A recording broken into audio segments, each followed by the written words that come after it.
Hello, everybody, and welcome to Buzz Bowling Arena on the campus of Conway High School, where tonight it is Game 3 of the 7A Central Conference season, and Levi, it gets no easier for either of our teams, as this is such a difficult conference. It's fun every night, that's for sure, and tonight it's Fort Smith Northside. The boys' game will follow this game. That game will feature Isaiah Joe. He's going to play for the Razorbacks. He's spectacular. We'll tell you a lot about him coming up.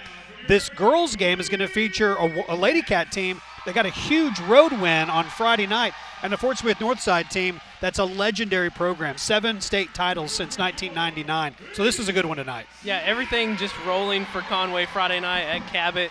4 of their starters in double figures, led by J.C. Huggins with 22 points and red hot from the three-point line. The Lady Cats made 9 three-pointers against a really great Cabot team. So it'll be interesting to see how they can keep that shooting rolling tonight at home. These Lady Bears of Fort Smith Northside are coached by Ricky Smith. They are 8-7 in conference, or excuse me, overall, 1-1 in conference play. Your Lady Cats are 13-4 overall. They are 1-1 in conference play. Starters being introduced first for the Lady Bears, Topazia Hawkins, Fatera Kennard, Megan Bandemir, Anaya Webster, and Sierra Carey are the starters for Coach Ricky Smith. Coach Ashley Nance and Jeff Gifford going to put out a familiar five that we have grown, and of course with 2 of them being newcomers, but the time that we've seen this team play, it's pretty obvious they are the first 5 for Coach. They are led in the backcourt by Asia Smith. She is the 5'7" point guard. She, along with J.C. Higgins and Savannah Lowe, will play in the backcourt.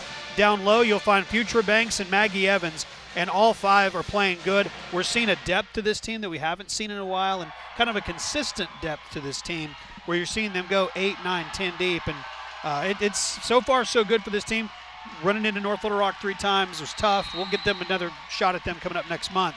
But for tonight, it's the Lady Bears of Fort Smith Northside against your Lady Cats. That's J.C. Higgins. Boy, she was red hot against Cabot, hitting 3 three-pointers in the first quarter. Ended up with 22 points total. Savannah Lowe, man-to-man defense for the Lady Bears. Higgins, behind the back, loses control of it, and here comes the Lady Bears. That is Kennard, or maybe Kennard.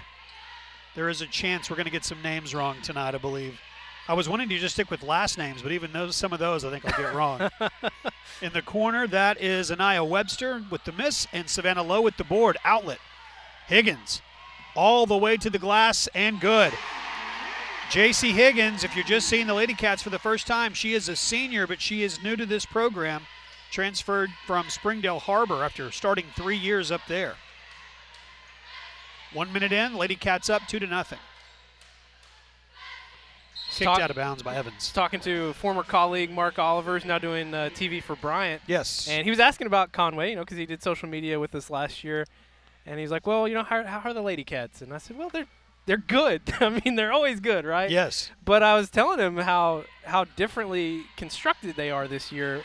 And I pointed to the 4 players in double figures at Cabot. It's just offense is spread out a lot more evenly than it has been in the years past. Carey with the miss on the three-pointer.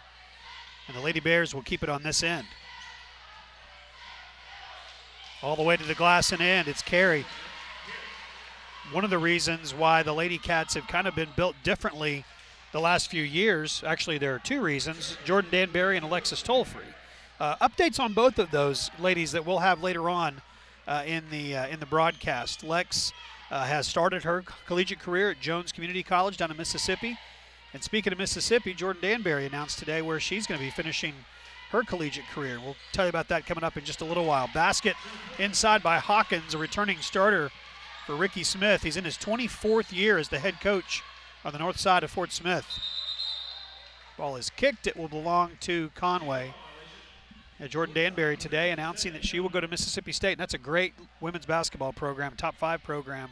And she will play her rest of her collegiate career there after leaving the Razorbacks earlier this year.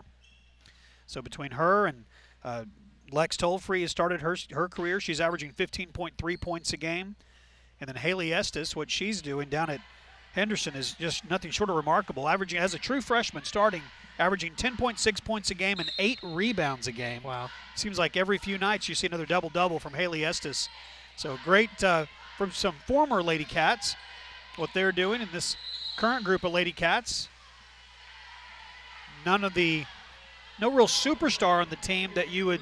There were nights that we saw Jordan or saw Lex and thought, well, they could put up 40. I mean, you saw them get hot and they could do that. If they had, if they had to play into the fourth quarter. Right, exactly. They rarely had to. Inside the future of Banks. Banks has got her first 2. But this team doesn't really have that. I mean, Higgins seems to be a scorer. We're learning her game.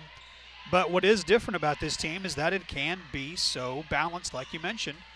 Great example of what happened at Cabot. The leading stealer for this team is that young lady. She adds another one all the way to the glass and one. How about future Banks? Oh, man. Love me some Future, especially when you see her on fast break. She's so deceptive with her ball handling skills. She is a good dribbler, and I don't think a lot of teams expect that from her. And before they know it, she's right past them to the lane. 5'9" senior, a 58% free throw shooter. This one rolls out. She's got 45 steals on the year now, and this is game number 18 for the Lady Cats. Wild shot. Asia Smith saves it, but saves it right to Carey for Northside. She gets too far underneath. J.C. Higgins on her way out. Maggie Evans, cross court to Savannah Lowe. Knocked out of bounds by Northside. And Conway will have it just to our right. This Northside team provides a little bit of a different challenge than what they saw at Cabot Friday. A lot longer, a lot quicker defensively than what Conway had to face at Cabot. Northside ranked number 6 in the Democrat Gazette's Super 6 in the 7A. They're just outside of the top 10 overall. Lady Cats are ranked number 4 by the Democrat Gazette, both overall and in that 7A Super 6. Hawkins misses the shot. J.C. Higgins will be whistled for the foul, and 2 free throws will be upcoming.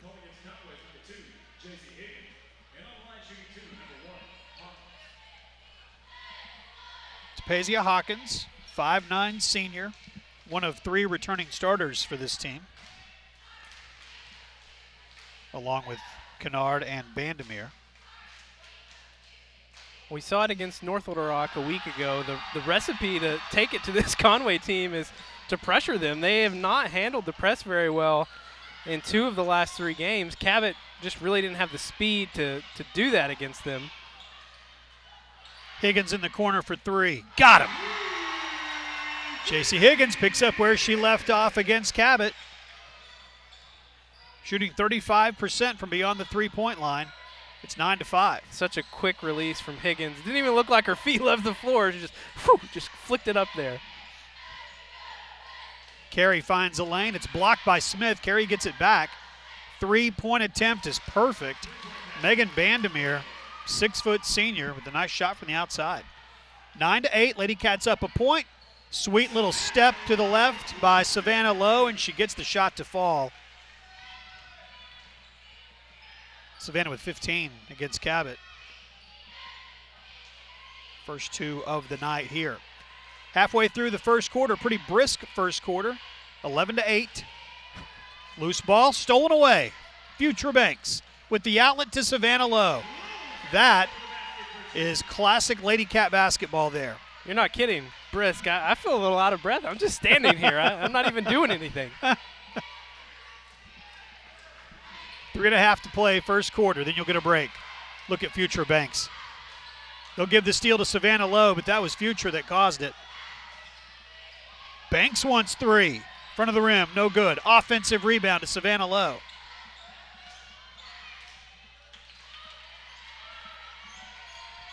Maggie Evans, she was a part of that 3-point barrage against Cabot. 5 Lady Cats hit 3-pointers on Friday night. Led by that young lady, Higgins, who hit 4. Give and go, good idea, but it was a nice defensive play. Hawkins with the help defense, stolen away by Asia Smith. Asia all the way to the glass, draws the foul. That'll be the 3rd foul against the Northside Lady Bears. Will be called against Fatera Kennard. And Asia Smith to the free throw line. Asia almost a 60% free throw shooter. Misses the first one. Spent a little time on YouTube this weekend. I don't know why. But I ended up, it's like you and I were both just drawn to that North Little Rock championship game from a year ago. Yep. I'll find myself there sometimes just kind of browsing through. And although we don't have a prolific scorer on this team, and we've been talking about that already here in the first half, I have a little bit more confidence in this team knowing that it's more spread out. Yeah. The offense is more spread out. You don't have to get it from one person to be successful with this team. And you know, when someone goes dry one night, you don't have to worry about it as much. And that night when Lex did go so dry, and it's been well documented, that happened once in her career where it was that bad. Yeah. And she felt the same way. You could see it in her face. I mean, she felt awful about it, but you're right. There was no one else to step up and become that prolific scorer that could get just an extra basket if that was all they needed that night. This team, there's a different confidence in them offensively. Leading by 6 right now, 14-8, 2:20 to go, 2:23 to go in the first quarter. Melanie Smith into the game, number 44 for Northside. Asia Smith whistled for the foul. It's going to be her first.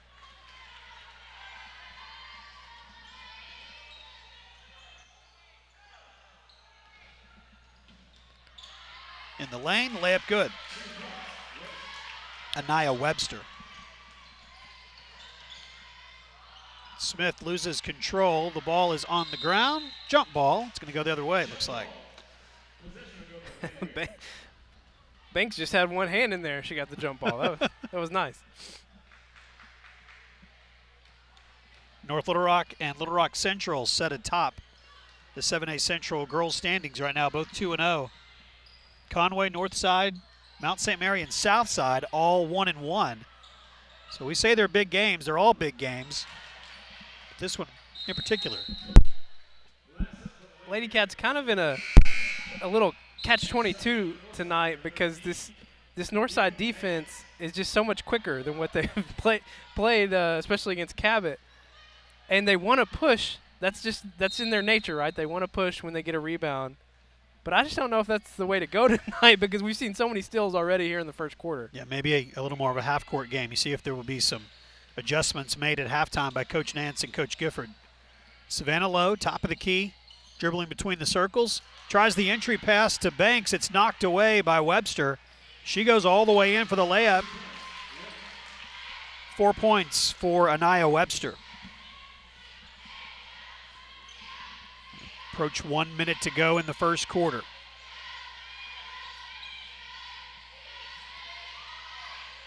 Savannah in the corner to Banks. One-handed pass to J.C. Higgins for 3. Front of the rim, no good. Rebound, fighting for it, Maggie Evans. Good job by Maggie and Future Banks both underneath. Maggie comes up with the rebound and draws the foul. That'll be the second on Sierra Carey. 4th team foul, so the ball will be thrown underneath the Wampus Cats basket. Thrown out to Asia Smith. Right at the half-court line, and so to avoid the back court, ends up being a layup attempt by Carey and a foul committed by Asia Smith. That's going to be her second.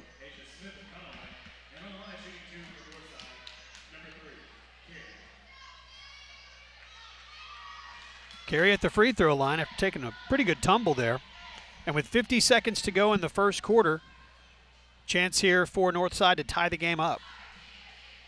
It's going to be a game of patience tonight for Conway, and that's a hard game for them to play because they love to just run and gun. I mean, that's just their style. Erica Lewis is going to have to come into the game. The senior's averaging just over 2.5 points a game. She'll replace Asia Smith. The sophomore has to sit with those 2 personal fouls in the first quarter. Second free throw is missed, so it's a 1-point game. Future Banks, double teamed, keeps control of it all the way to the glass and in. Great ball control by Future Banks, and she gets the layup to extend the lead to 3. I say we just let Banks be the point guard. Just do it all, right? Just do it all. She can lead this team in every category. There's Carey. J.C. Higgins got a hand on it, then got a foot on it, then it got a foot on Melanie Smith, and it rolls out of bounds off of Melanie Smith for Northside. And so the Lady Cats will have the ball. 3-point lead with 22.3 seconds to play in the first quarter.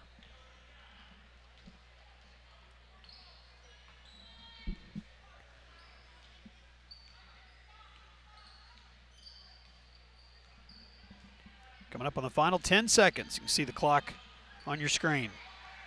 3-point game. Higgins dribbles in. A good idea, but a bad pass. She kicks it out to Savannah Lowe, but it goes past Savannah, out of bounds, and the turnover. Everything about the play was pretty well set up, except the pass. They're going to say it was tipped. Tipped? Well, so everything did work out fine. Check that. 3.1 seconds. Erica Lewis, loose ball, and nothing's going to happen there. Clock runs out, and we go to quarter number 2. A 60-second break, and we're back. Fort Smith Northside trails your Lady Cats 16-13. 60 seconds, and we're back on Conway Corp Channel 5.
Three-point lead for the Lady Cats, 16-13. Levi, what you see that Stats has put together? Well, Banks leading the way with 6 points, Higgins closely with 5, and Lowe with 4. But Lady Cats playing a sloppy first quarter, 8 turnovers to Northside's 5. They're going to have to button things up here in the second quarter. Well, there we go. Yep, another turnover, a missed shot. The Lady Bears keep it, and they won't miss the layup. That's Hawkins. And we're back to a 1-point game. Banks to the left hand. High off the glass, no good. And Erica Lewis battling for it, and there's a traveling violation. They're just not playing as crisp as they did on Friday. I don't know what it is. They just look kind of missing some crispness. Out of it, yeah. I mean, they're coming down and throwing up a shot without any passing. It's just not the Lady Cats team that I got used to seeing already in this conference season. Brianna Wells in the game. The ball is stolen away from J.C. Higgins. Hawkins dribbling it down around her ankle. Kicks it over to Webster on the left. The shot is off the side of the rim, no good. Bandemir with the rebound, and then the three-point attempt by Smith is no good. Knocked away. That's Maggie Evans. Great defense by Evans. Outlet pass to Savannah Lowe. Too long. And she ran into the basket support there. Coming up hobbling a little bit. There'll be a timeout called.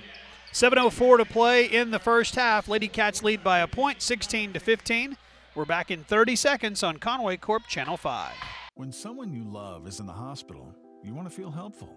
So you do what you can to make them feel better. And you want to ensure they have the best care possible. That's why you trust Conway Regional. We've invested $100 million in new facilities, services, and technologies to become the most complete and comprehensive healthcare system in our area. It's why we're consistently named the region's most preferred hospital. Conway Regional, our quality, your trust.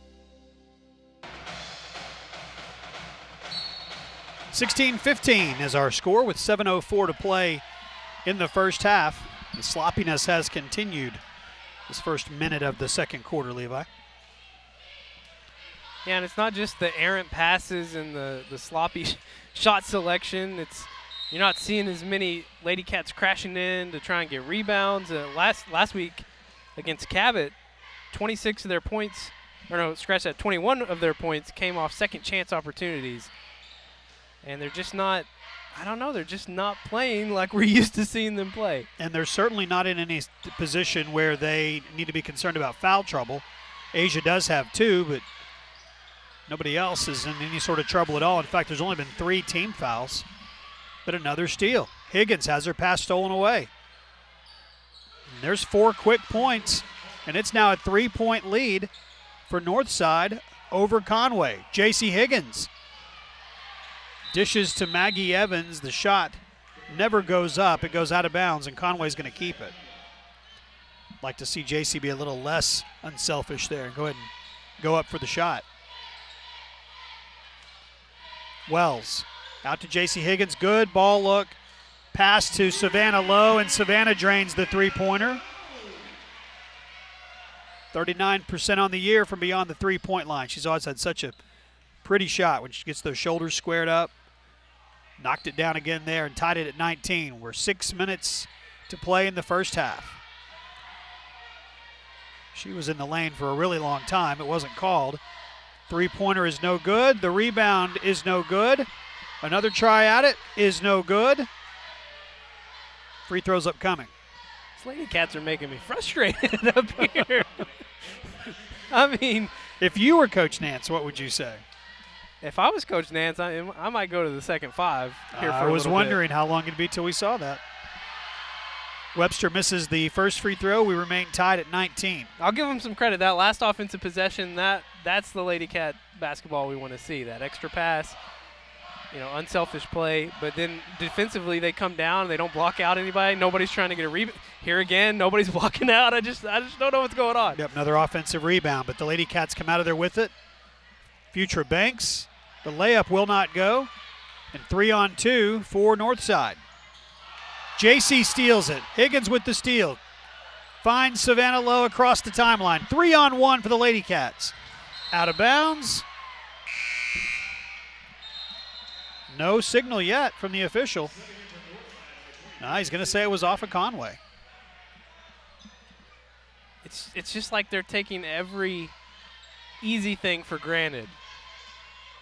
Every easy pass, every easy shot. I don't know. I don't know what's going on. Sydney Green is in the game for Northside. Savannah Lowe goes for the steal. Northside keeps it. It's Bandamore. Hawkins. Jump ball. That looked like a clean steal. It will be Conway basketball. Erica Lewis and Maya Yelder checking into the game. It's one thing about Maggie that I don't think she gets a lot of credit for is just how quick she is with her hands and the control she has. Yep, agreed. Great athlete. Future Banks and Savannah Lowe are out of the game.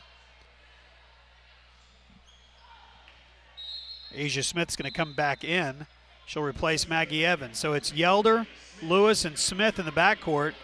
Higgins and Brianna Wells will be underneath. And Northside will continue this pressure. The old adage in basketball is pressing teams hate to be pressed. Asia Smith does a nice job of dribbling through everybody, including teammates. The shot is missed. It goes out of bounds. Conway's going to keep it. Have a set play from underneath. And you're right. Credit to Smith. She did do a great job of breaking the press, but then let's slow down. Let's run a play. Let's do something.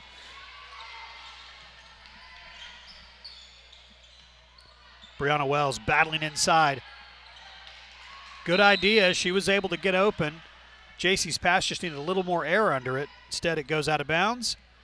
And Northside will have the basketball. We have been tied at 19 for a little while here. 4:41 to play in the first half. Boys game to follow. Should be a good one. Northside loaded with athletes, including one that's going to play for the Razorbacks, another that's going to play Division I football someplace. We'll remind you about Trey Norwood coming up during the basketball game. And your Wampus Cats are playing some good basketball. Tough loss against Cabot. But they hung with the #1 team in the state, defending state champions on their home court. I showed a lot of people. I took a pic of Coach B when we had him on the screen, and without fail, everyone was like, "Well, did you interview him?" Really? No. Why? Why would I?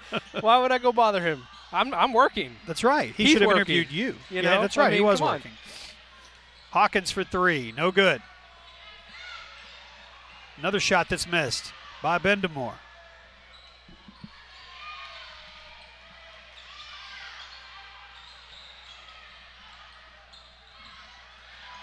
Steal. Asia Smith with the steal.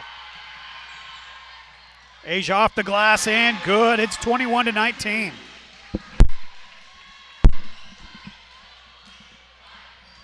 The question I got the most about Coach Bielema was, a basketball game? Yeah. I was like, well, yeah, so I had to explain it. Erica Lewis went in for the steal, but she hooked her. So that's going to be a team foul, and that'll be 7 against the Lady Cats, I believe. It will be, so now check that. That's just the 6th. Quick on the scoreboard to put that team foul up there. Got a good crew down there. We have a real good crew. 6 team fouls to 4 for the Northside Lady Bears, as they're known. They're not the Lady Grizzlies, they're the Lady Bears. Hawkins. Spin move in the lane. She traveled in that spin move. So the ball belongs to the Lady Cats. Leading by 2, 21-19.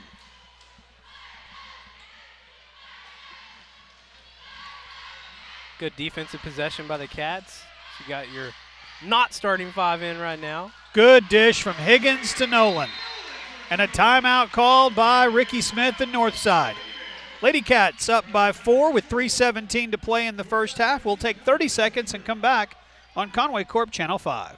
Steve's Auto Center is Central Arkansas's most reliable auto repair and recovery company. Our state-of-the-art facility in Conway is your one-stop shop for everything automotive. With over 80 years combined experience, our certified technicians are known for expert workmanship and attention to every detail. We also provide the area's very best towing and recovery services. We take great pride in our work, and your satisfaction is 100% guaranteed. Come to Steve's Auto Center for all your automotive needs.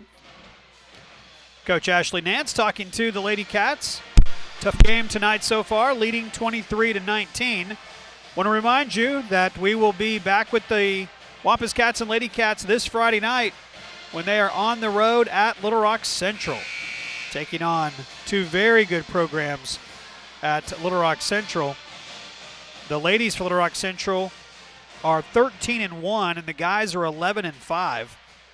2 good teams, historic building that we'll be in. Look forward to bringing you that game live on Friday night with Wampus Cats to go. The next 2 weeks will be live, next 2 Friday nights. Then in February, it's all home games on Friday night. Let's put some people in these stands and get out and cheer on these Lady Cats and Wampus Cats. Erica Lewis going for the steal. Instead, it's a tie ball, and it will be the possession of Northside. 23-19, 4-point lead for the Lady Cats. I was talking to a Conway fan Friday night after the girls' game, and he was talking about this, you know, when you don't have the starting 5 in, this next 5 or next 4 in this case, you have Higgins still in. But he was talking about, like, this is the defensive team. You know, they come in and they hold down court defensively. So anything we get offensively is like a bonus. Yeah. When you have this group in and letting your starting 5 rest a little bit. Hawkins with the basket on the other end of the court cuts the lead to 2. 2 minutes, 45 seconds to play. We're in the first half. Conference game tonight. Both teams 1-1, not wanting to fall below 500. Higgins will be whistled for the foul. That's going to be her 2nd. And it's another thing that gives me more confidence in this team is just the fact that they can go on longer stretches like this where they don't have that starting 5 in, don't have to constantly rely on those starters being in the game, you know, whereas last year it was not irregular to just see 7 deep for an entire game. 2 of those starters coming back in here, Lowe and Banks.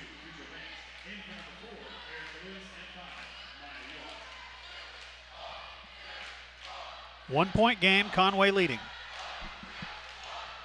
Good to see the band here tonight. They're filling up that section. Beautiful rendition of the national anthem prior to the game. Fatera Kennard back in, and Sydney Green in. 2.5 to go. There's another one of those passes, Levi. Just a little bit lazy, that's knocked out of bounds. Fortunately for the Lady Cats, they'll keep control of the ball.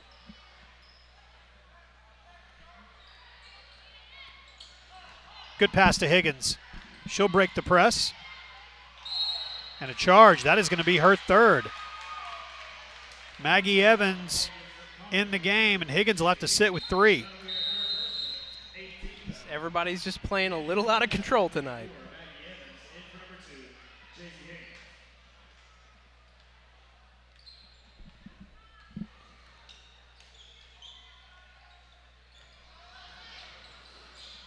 Tie game. Carey over to Bandemir. That's Webster. 3-pointer not good. Evans gets the rebound. Needs some help. Finds her way out of that and finds Asia Smith. 3-on-1 if they hurry. Good defense by the Lady Bears. They've been impressive defensively, holding this Lady Cat team to 23 points. Our team also impressive defensively, holding them to 23 points. Great defense. Maggie Evans again. Those quick hands, Levi. Banks. And 1.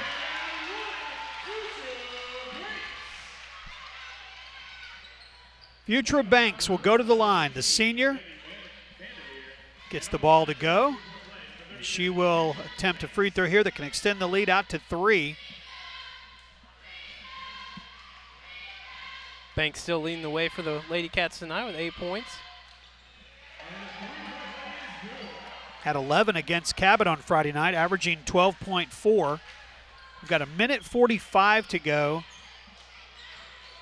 in the first half. Knocked away, good steal. Outlet to Savannah Lowe, a little too strong. She saves it. Banks with a great job. Banks on the baseline. Futura can't get it to fall. Asia Smith off the glass. Good sequence there for the Lady Cats, extending the lead out to 5, 28-23.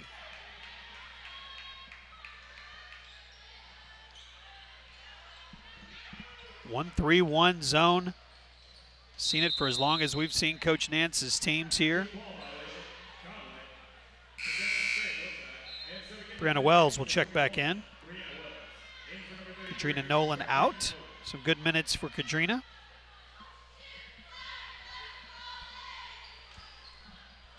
Lady Cats with this 5-point lead.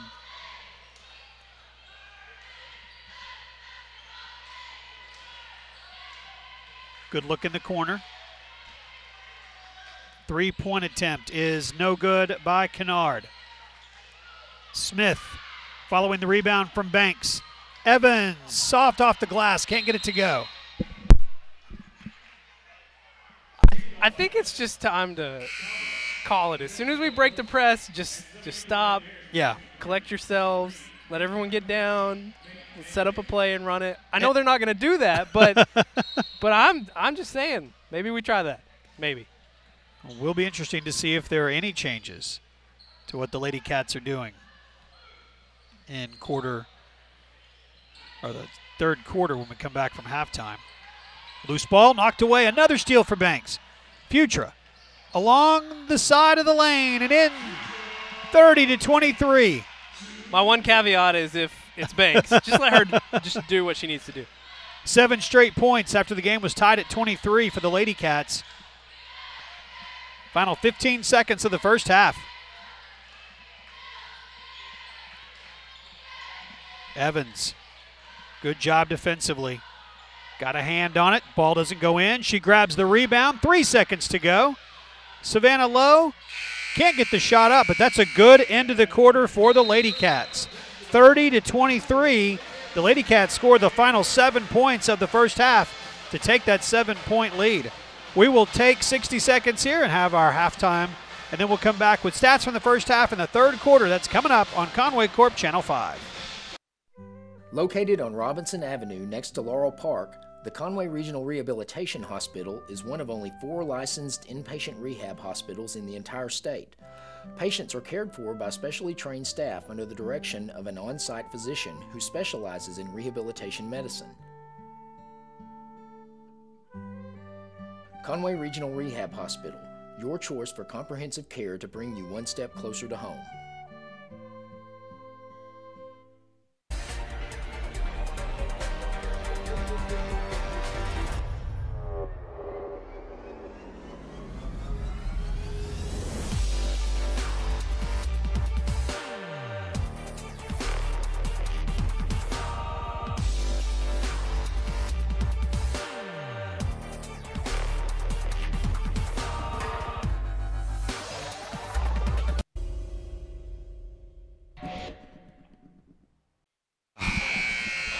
Years old. You know who else will be 30 years old this year? We're back on the air. Who else will be 30 years old? Me. Levi turns 30 this year. Me and Joshua Tree. The album from U2. Yeah. Tickets went on sale today. That's what we were visiting about. It'll be a lot cheaper to go to your birthday party than it would to those concerts. I can promise you that. Yeah. 30-23 is our score. The Lady Cats with a nice run there at the end of the first half take a 7-point lead. Yeah, despite all the turnovers, they're shooting really well from the floor, 65% from the field, 2 of 4 from the three-point line as well as the free throw line. But these turnovers have been really costly for them and has kept Northside in this game. They're losing the turnover battle 17-12. And points off of turnovers, key stat here, Northside 14 points, Conway 15 points. Banks leading the way with 11 points, Lowe with 7, Higgins with 5 and 3 assists, but 9 turnovers, 9 of Conway's 14 turnovers, J.C. Higgins. And she's also going to start the second half with 3 personal fouls. And she is in the starting lineup of the second half along with the rest of the starters. Asia Smith and Savannah Lowe in the backcourt. Maggie Evans and Future Banks are going to be your players underneath, playing the 4 and the 5. It's one of those weird halves where I see these numbers and I don't believe them. It's like it doesn't coincide with what I saw on the court, but hey, the stats don't lie. Lady Cats extended a 3-point first quarter lead into a 7-point halftime lead. Entry pass to Higgins. An unusual situation there. Looks like the player for Northside was injured, couldn't get up. None of her teammates went to help her. She just kind of collapsed on the court. And I guess they got a timeout called. Well, that was odd. It's still odd. It's real quiet and it's a timeout, taken okay. on the court here. So we'll keep it here. Just a little 30-second timeout. Looks like she's going to be okay. That's obviously the most important thing. But you do look at what the Lady Cats did in the first half. And I made a note of it when it happened. J.C. Higgins picked up her 3rd personal foul with 2.5 minutes to play in the first half. And the game was tied at 23 then. And Northside wasn't able to score at all. They scored no more points. Conway was able to score 7 with Higgins on the bench and extend this lead out to 7 where it is right now. And so 13 seconds into the second half, we'll restart things here and see if we can get going. Pressure. And a steal. Evans gets the steal, and it's thrown away. Asia Smith goes for the steal again, but she's going to commit the foul. I have facepalm so many times tonight watching these Lady Cats trying to deal with these fast breaks, and when they get a steal, it just makes me nervous because they're not taking care of the ball when they're in transition. Smith whistled for that foul. That was her 3rd. Goes in for the layup and misses. Higgins with the offensive glass. She goes up, draws the foul, and she'll go to the free throw line. And this is great for Higgins, a chance to just calm down a little bit, go to the free throw line and put in some easy points for Conway, kind of get a nice little confidence booster for her. I would love to see Conway come down and run a set play for her specifically to try and get that shot off because we know it's there. We know it can be there. At Cabot, she was on fire from the three-point line, but she's having trouble handling the ball tonight. Let's see if we can run something specifically for her to get that shot going. Second free throw is good. See if that helps a little bit. 31-23 is the score. Scoreboard says 32-23, but well, I like it. unless they've changed the rules, that free throw is just worth one. Layup is good.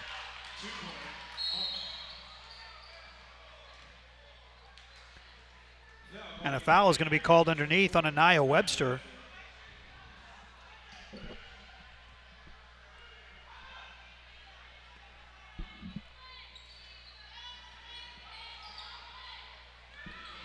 First points for Northside in quite a while. Good catch by Future Banks. Knocked away. Going to be Conway ball on the side. Right in front of Tim Cooper from the Democrat Gazette. Tim was at the Cabot game, covering the Lady Cats and the Wampus Cats. Here tonight. J.C. Higgins can't get it to go. Northside wanted to travel from her. Hawkins with the miss. Savannah Lowe whistled for her first foul.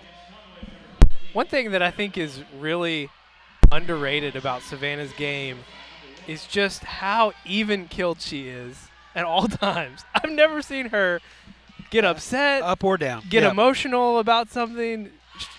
And she's played with some teammates that have been very expressive over the years, but she never has. I've never seen her get upset about a call or, she's just so even the whole time.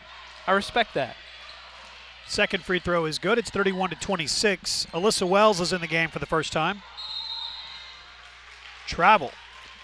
Turnover gives the ball back to Northside. They trail by 5.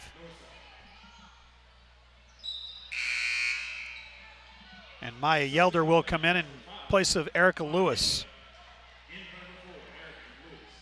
Again, both of these teams are 1-1 in what's going to be a very, very difficult conference the whole year. You don't want to fall too far behind. And that's the thing that really frustrates me about kind of how sloppy they've played tonight is you can't lose any games in this conference. And you certainly don't want to lose any at home, and they've already lost one. Evans with the follow on Savannah's miss, and Lady Cats miss a golden opportunity to get some points following a great steal from Alyssa Wells. Bandemir all the way in, misses the shot. She taps it, he goes out of bounds. It will be Conway basketball. I hope the people that were listening Friday when we were at Cabot who were upset about our, slightly biased calls, I hope they're listening to tonight's game because I've been very critical of this Conway team tonight. Been. Savannah Lowe resets, three-pointer, misses everything. And a timeout. Coach Nance unhappy, will take it with the teams on the court. 31-26, we take a 30-second break and come back on Conway Corp Channel 5. Wood fences are not created equal. Most homeowners are not aware that the quality of wood and the installation may vary greatly from one fencing company to the next. Most wood fences look great even after several weeks, but using a thicker picket secured with ring shank nails is our standard. There's not an upgrade charge like most other fencing companies. Call us at Legacy Fencing for your fencing estimate today.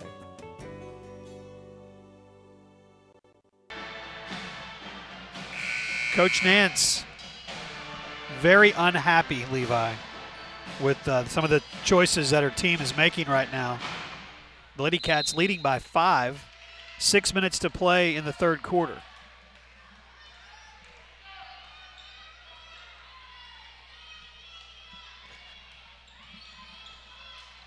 Northside, all the way in, a wild shot that will not go for Hawkins. Maggie Evans gets the rebound. And a jump ball, it's going to be on this end to Northside. Could have easily been a travel there, so kind of a break for Conway. I don't know. It is. Well, and it does seem like some of just the fundamental things that you would normally see this team do are clicking. Who's coming back to the ball, you know, when there is a situation like that? Yeah, it's Who's happened going to a help lot your tonight. teammate? Good steal by Yelder. Outlet pass to Savannah Lowe. Savannah with the layup and good. Yeah, I'm glad you mentioned that, Jeff, because there's been so many times tonight where a Lady Cat has just been stranded out in center field with no help on this, trying to break this press.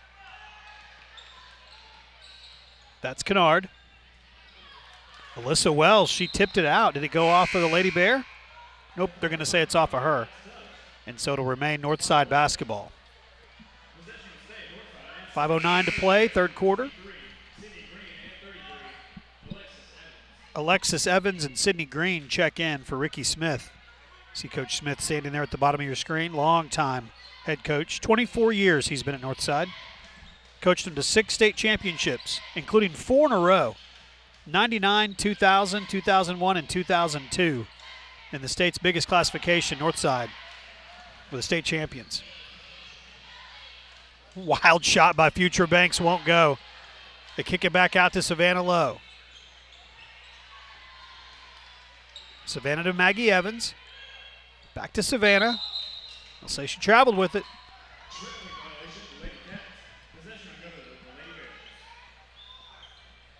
Did you facepalm again? I did. I wasn't looking. I thought I heard it. That was more of a, you could just kind of see it coming type of facepalm. Right. You know, nothing. Just sometimes you can just see that happening in slow motion in your head, and you're like, please don't do it. Bandemir to Green, back to Bandemir. Webster has her shot blocked by Maya Yelder. Alyssa Wells, I guess, got a hand on her. Looked like Maya Yelder made a good play. And Webster at the free throw line. She has 5 points tonight. Gets that one to go. She's got 6. Erica Lewis to check in for Coach Nance. She'll replace Maggie Evans, going with a small lineup, leaving Yelder and Lewis both in the game. Help out with that ball handling a little bit, maybe.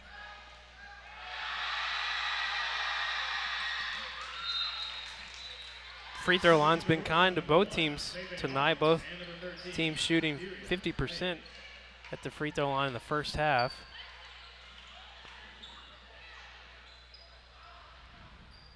Little confusion with the press from Northside. Yelder to throw it in. Long pass that Banks tracks down. Futra all the way to the glass and in. Great aggressive move to the basket by Banks, and it's an 11-point game. The Lady Cats have stretched the lead to double digits. Yeah, Banks has been saving them a lot tonight with her athleticism.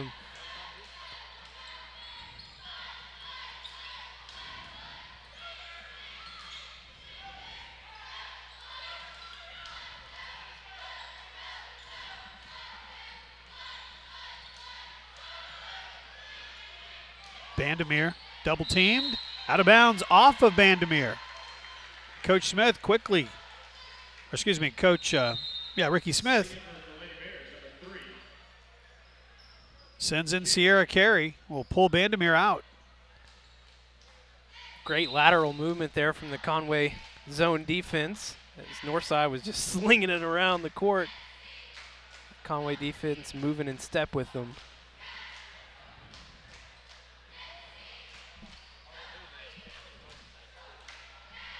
35-28 is correct.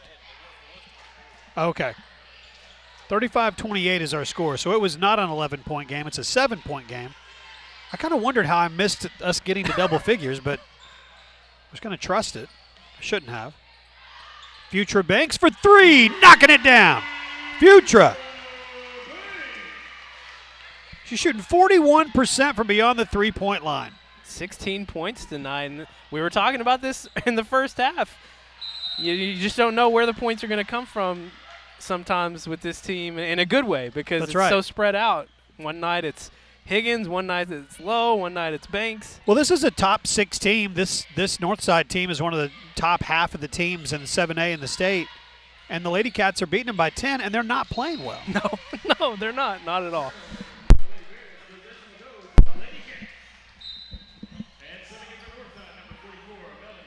Melanie Smith checks in. And I couldn't really tell you how they're doing it based on what I've seen. Yeah. But they're shooting well. They are shooting well from the field. They are. And that has been a difference, especially in the first half. But all these turnovers, but they're creating a lot of turnovers as well. And drawing some fouls.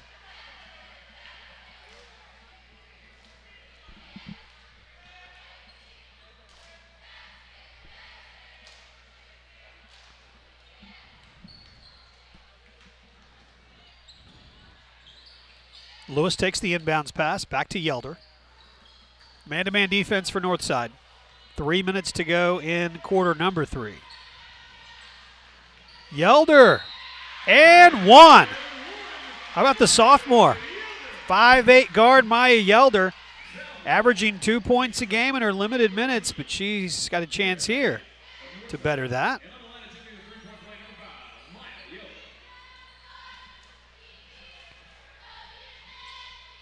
And the lead is 13. 41-28. Lady Cats extend the lead. 3 big points off the bench for the Lady Cats. And we talked about that in the first half of the confidence that Coach Nance has in being able to, put more players in, give her starters a rest for longer times than what we've seen, especially last year. Erica Lewis whistled for the foul. That's her second. Both teams have committed 4 fouls here in the second half.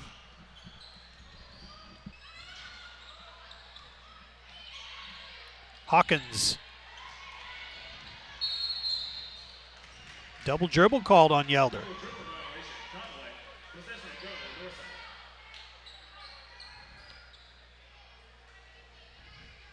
So Northside basketball. They'll throw it in underneath their own basket.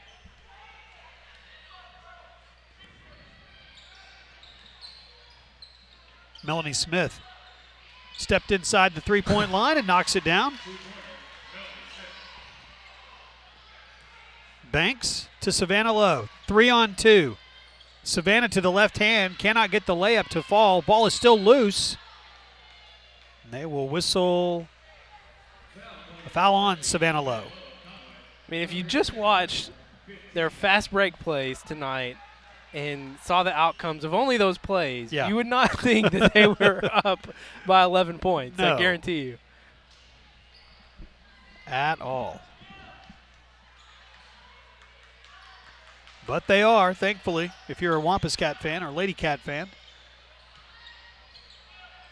Carey. Skip pass over to Smith.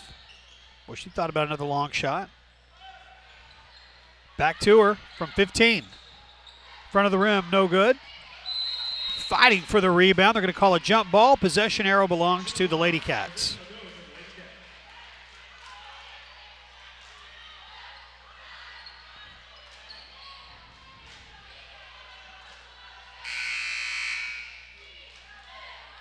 We'll see Fatara Kennard come back in. Conway's had 2 pretty good possessions against this press, going to Banks, about mid-court. Savannah Lowe breaks the press. Good crossover dribble. And the trailer gets the steal. Sierra Carey.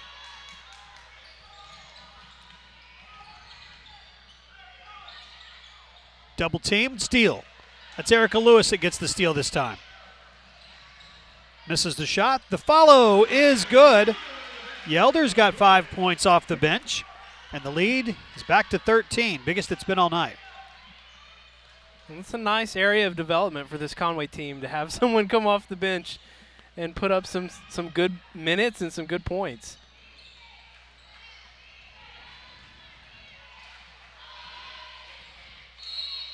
Banks will be whistled for the foul. It's going to be the first on Futura tonight. Banks just went a little Draymond there, a little bit. Little. If you saw Draymond and LeBron last night, it was pretty comical. I showed it to my wife. I was laughing very, very hard. It was funny. I'm not advocating that our players tackle other players on the court. But or that our players flop. Or that okay. either, yeah. I'm not saying I wouldn't have fallen in a heap if Draymond Green did that to me, but you're 6'8", 280 of muscle. You're the biggest power forward maybe ever. Ever, yeah. Probably handle it. Easy for us to say, right? Minute 11 to play in the third quarter.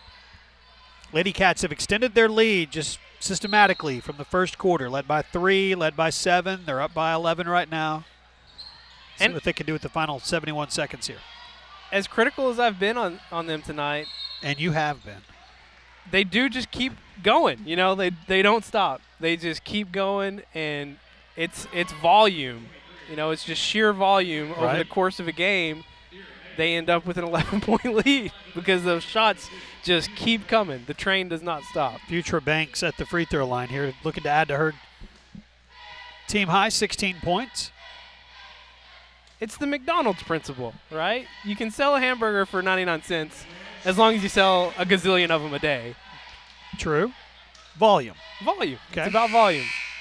It has kind of felt like you've used a dad voice with the Lady Cats a few times tonight. I don't know what my deal is, but I'm just I know how good they are because I just saw it on Friday. True.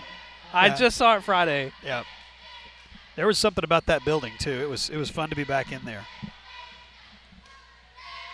12-point lead. Lady Cats have led by 13 a couple of times.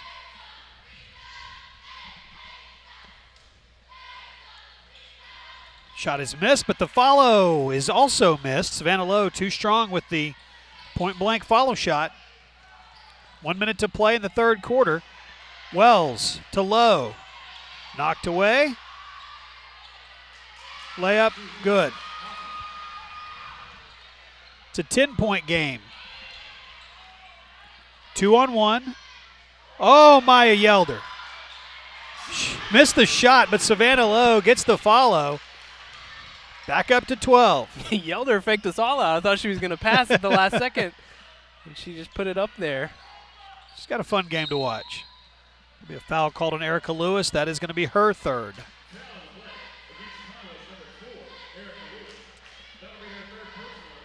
So free throws the rest of the way. Tara Kennard.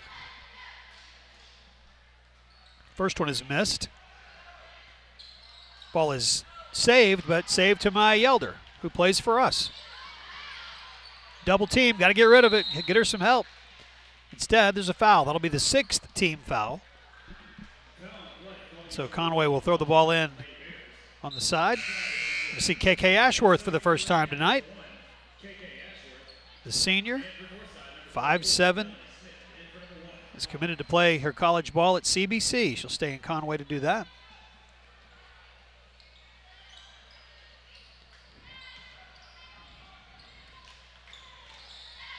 Banks right through the double team. In the corner to Lowe. Savannah draws the foul, and she'll go to the free throw line. That's the 7th team foul. It was pretty comical watching the second defender come up to try and cut off Futra. Right. And she just slices right between them. She handled the ball well. Banks with 17 points tonight. Lowe snuck into double figures with 11.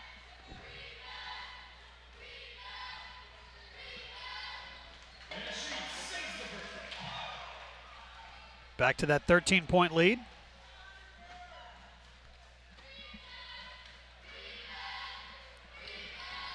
And the lead's as big as it's been tonight. 14 points, 48-34 with 10 seconds to play in the third quarter.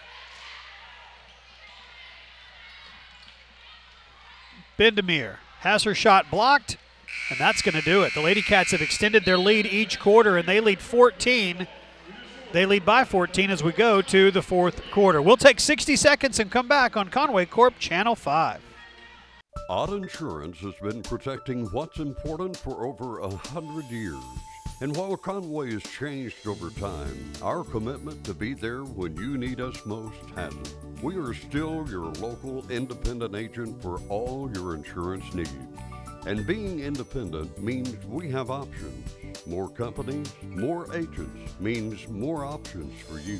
You ought to call us today. That's Odd Insurance in downtown Conway. With 4 locations in Conway and Greenbrier, some with extended clinic hours, our dedicated team provides therapy services, including physical, speech, and occupational therapy, aquatic therapy, cardiac rehabilitation, sports outreach, and pelvic floor rehabilitation. At Conway Regional, we are committed to providing all of our patients the highest quality of care.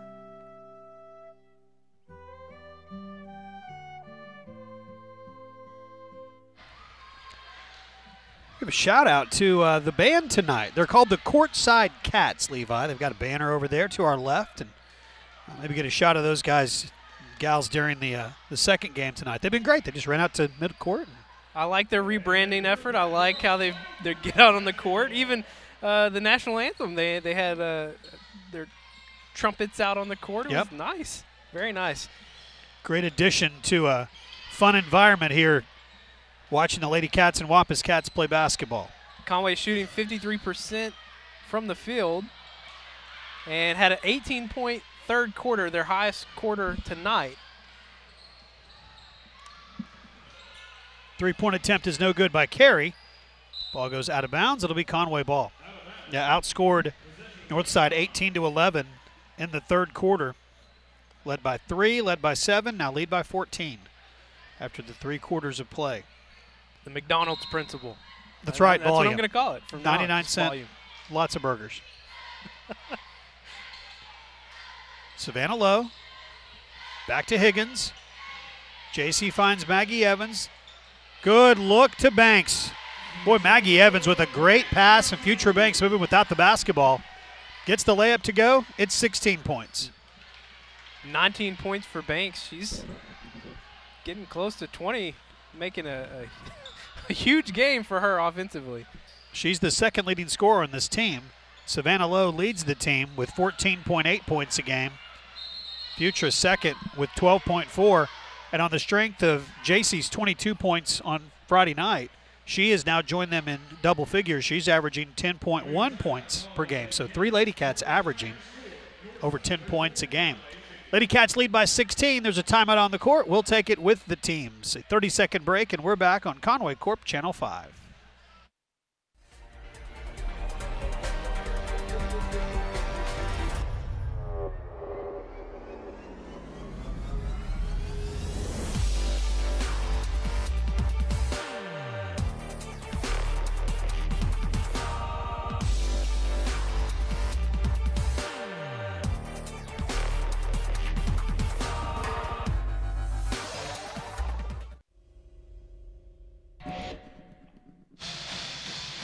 There's a good look at him. The Courtside Cats.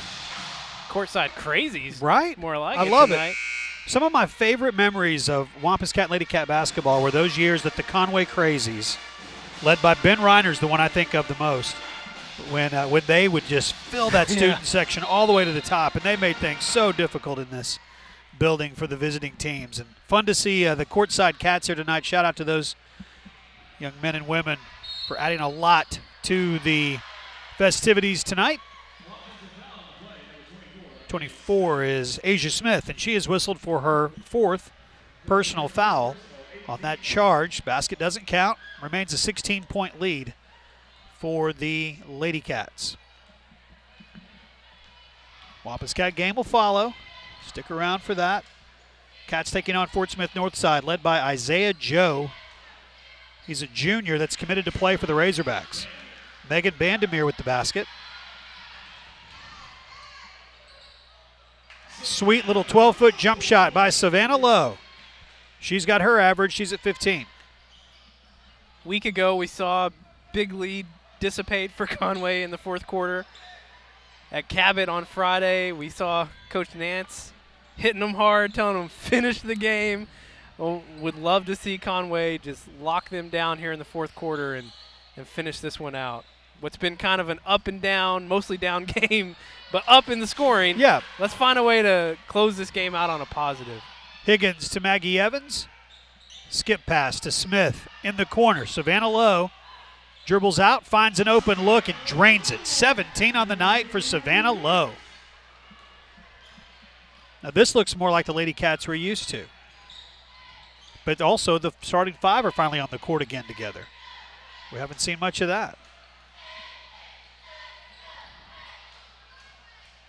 Three-pointer is good by Kennard, and a timeout. We'll take it with them. 5:25 to play in the game, and the Lady Cats lead 54-41. 13-point lead for the Lady Cats. We take 30 seconds and come back on Conway Corp Channel 5. Since 1902, Odd Insurance has been protecting what's important to you, featuring Auto Owners Insurance. Auto Owners is ranked among the Fortune 500 14 years in a row. We were victims of the tornadoes of both 2011 and 2014. Our Odd Insurance agents worked really hard to make sure we were fully compensated for our losses. You ought to call us today. That's Odd Insurance in downtown Conway. Gonna happen. Okay, there's Coach Nance, and then we talked about this on Friday night, and I mentioned to her when I saw her after the game, I said, Coach, every time we see you, you look so unhappy. Why did you tell her that? She passed me at one point. When I said it to her, we were both walking, and we said it rather quickly to each other, and she made some comment about how we got to quit turning the ball over or something. That was what she was obviously frustrated about at the time. I'll get happy when they stop turning the ball over. That was kind of basically the gist of what she said. Okay. Hey, I'm on board with that philosophy. I don't think she can actually facepalm like you did and have a number of times tonight. I would be such a terrible coach because I would have pulled the starters out way too soon, and I would have just been face palming all night. What if you sat down and not stood up anymore and just kind of given up? In the first quarter. Yeah, just left. That's why I would be a terrible coach. J.C. Higgins draws the foul. She'll go to the free throw line.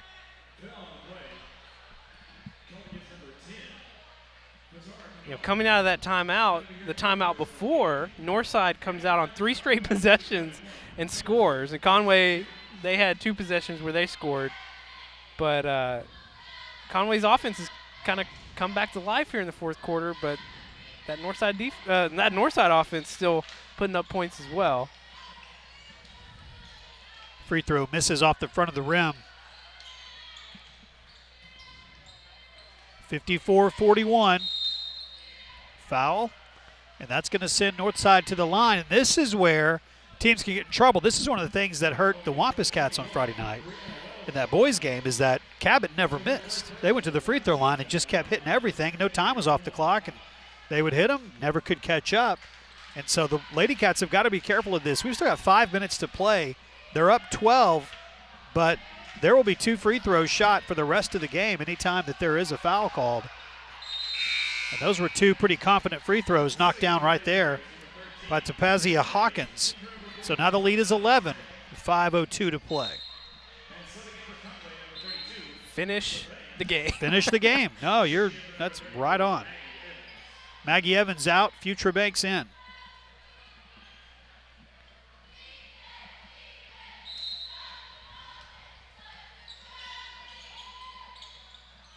She hands off to Higgins, but it goes off of her thigh out of bounds, and so it's going to stay on this end.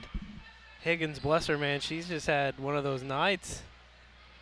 Nothing's really gone right for the senior tonight. Coach Nance asking about it. A lot of pushing around going on over there, and no calls. 3-point attempt by Hawkins. That misses. Brianna Wells with the rebound. Knocked out of bounds by Northside, so Conway's going to keep it. Higgins will throw it in. Just under 5 minutes to play in the game.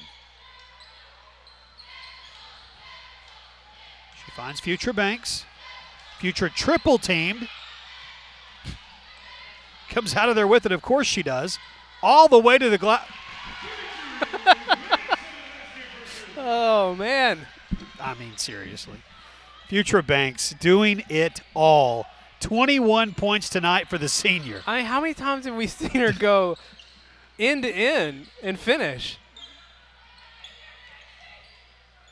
Stolen away by Brianna Wells and given right back. There's a carry that wasn't called. A foul. Going to be called on Higgins. That'll be her 4th.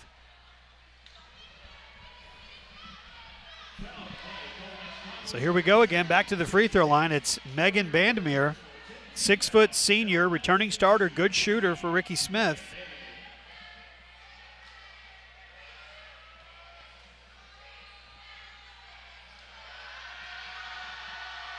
Chance to cut the lead back down to 11.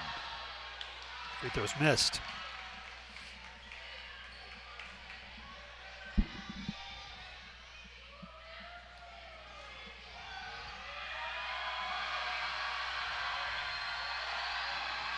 Second one's good. Both teams have 2 timeouts remaining with 4:22 to play in the game. Lady Cats up 12, trying to hold on. Get win number 2 in the conference.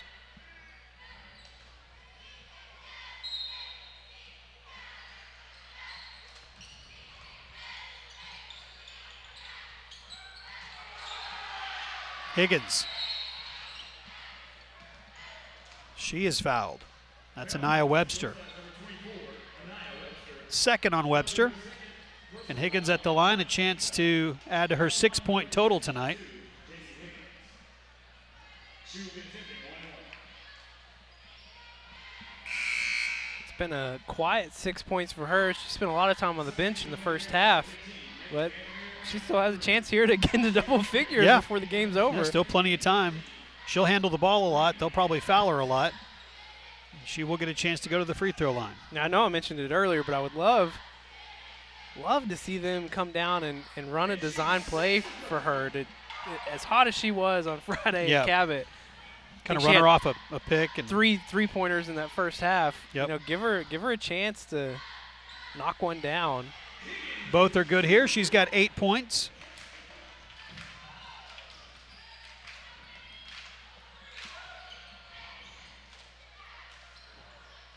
Three-pointer off the glass is no good. Follow no good, following the steal. Another try at it, no good. Bandemir. Webster, another try at it. Finally, Conway comes out of there with it. It's Higgins. Outlet pass to Asia Smith. The left-handed layup is too strong. Rebound can't be controlled. It is just one of those nights. They've had a hard time in transition making their layups tonight. It's other than Banks, I mean, it's been a struggle across the team. Hawkins hits the long three-pointer, and it's an 11-point game, 58-47. We will take 30 seconds and come back on Conway Corp Channel 5.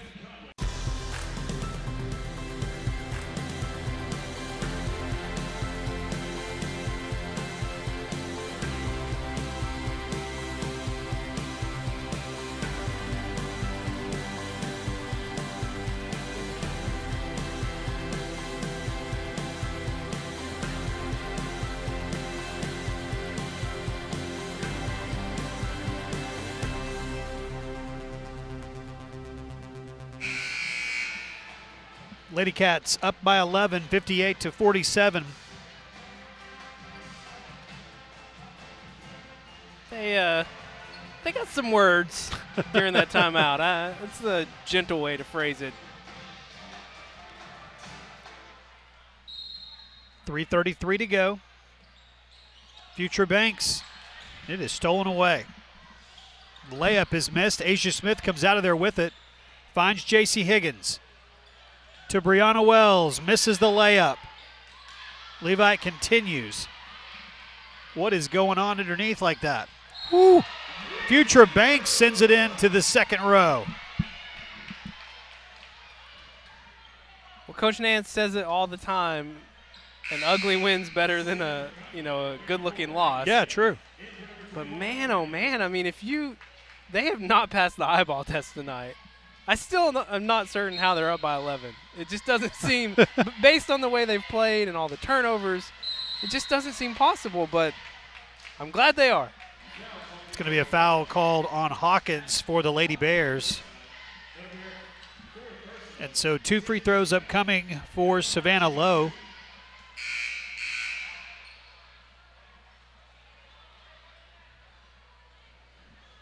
She's got 17 points tonight. It's the 5th foul on Hawkins. She fouls out with 21 points tonight.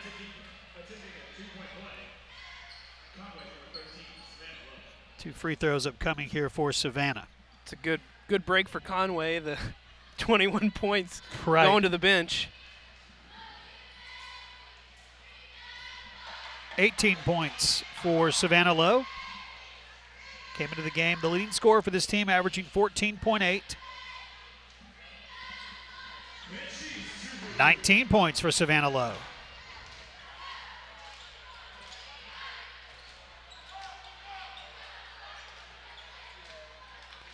(60-47). Lady Cats up 13.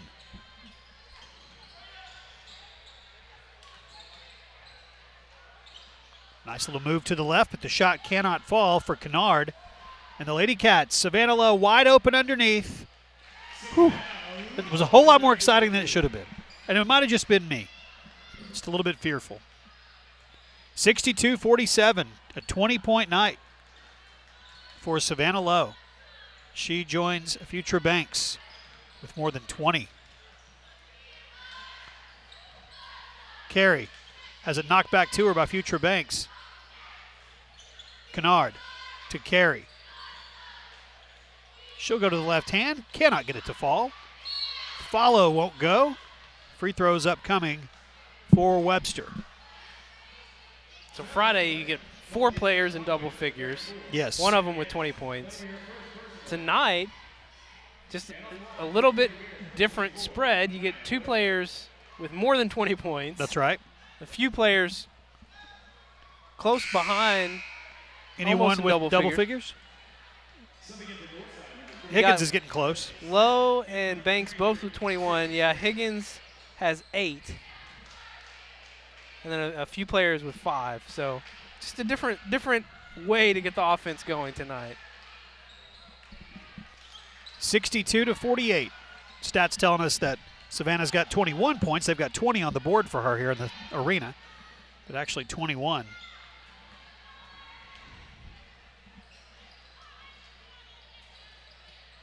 Webster misses the shot. Vandermeer's rebound. Loose ball. Savannah Lowe all the way to the basket, misses the shot.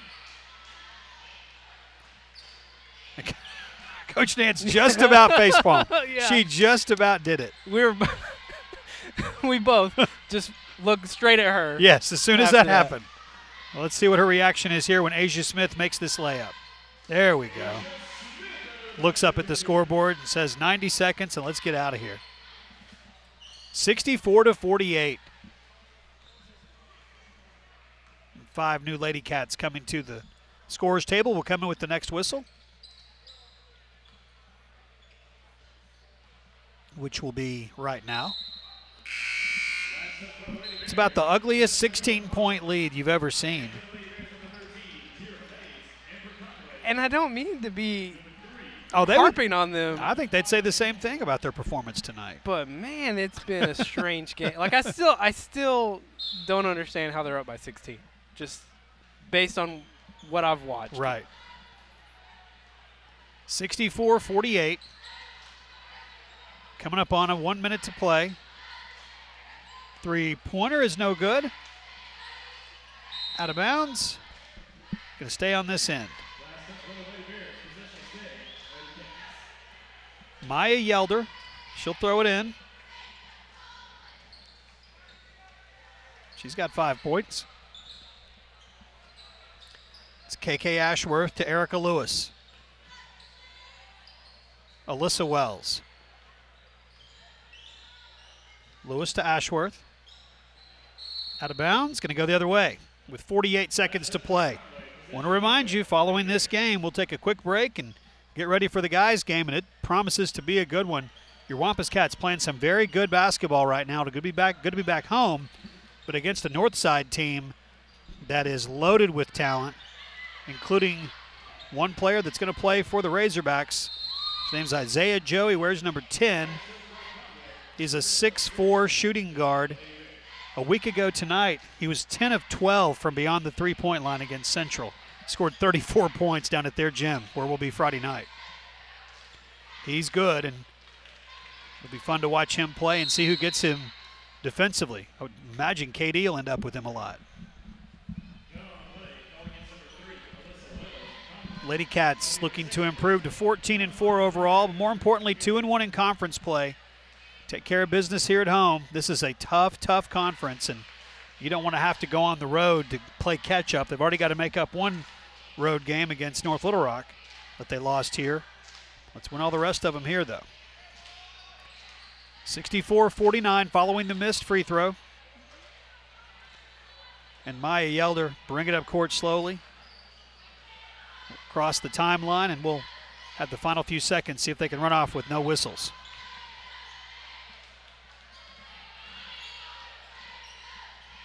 Down to 8. I think they're going to do it, Levi. They're going to get it all the way with no whistles. That's it. Final score. Good win for Conway. Not the prettiest win, but a good win. 64-49. 14-4 now overall. 2-1 in conference play. The Lady Bears fall to 8-8 overall, and they are now 1-2 in the very difficult 7A Central Conference. What are some of the numbers you see? Yeah, 2 Lady Cats both with 21 points tonight. Savannah Lowe, 21 points and 6 boards. Butcher Banks, a point guard now, I guess. Right. I don't know, 21 points and 4 rebounds, 8 points from Higgins, and then 5 points each from Yelder off the bench, and 7 points from Smith. So some good numbers for her in the starting lineup. I think she only had 1 point at Cabot, so nice little turnaround for her. I guess I got to give it to Banks tonight. Without question. I know Lowe had a slightly better line with the rebounds, but Banks so many times tonight would break that press and just take it end to end, and those were some big possessions when they needed them. When the game was still very much in question. I mean, they stretched it out, but no, you're right. She was doing things that this team needed when they needed them immediately. So good win for the Lady Cats. They've got the victory. The guys are on the court. You see that, and we will take a break. Take a quick time out here between games. Our Conway Regional Health System between games time here, and then we'll have the tip-off of the boys game coming up in just a little while. And it promises to be a good one on Conway Corp, Channel 5. Hi, I'm Dr. Greg Kendrick with Conway Regional Health System. Conway Regional has been an important part of this community since 1938, providing excellent care with skill and compassion. But we're not just a hospital. Let me tell you about some of our fantastic facilities and services. Located off of College Avenue, just a few blocks down from the medical center, Conway Regional After Hours Clinic is equipped to handle a wide variety of problems for patients of all ages.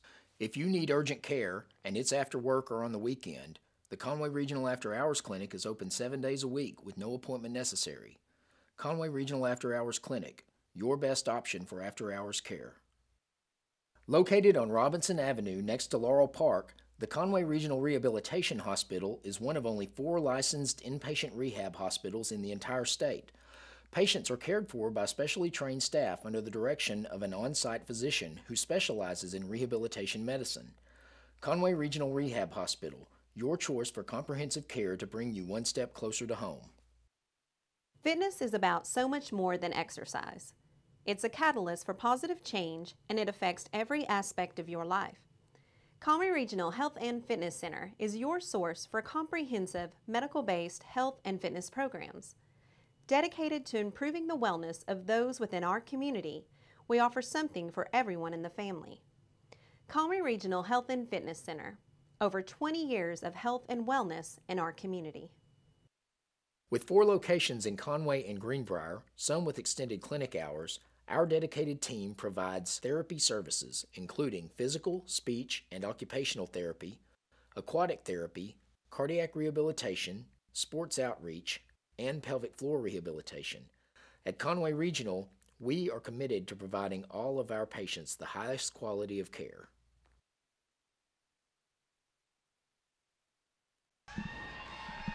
And welcome back to Buzz Bowling Arena. We are about to start the boys' game tonight. It was a win for the Lady Cats, and now we'll see if the guys can do the same. Starters for the Grizzlies been introduced first. Tevin Brewer. There's Trey Norwood. DeMichael Whitfield.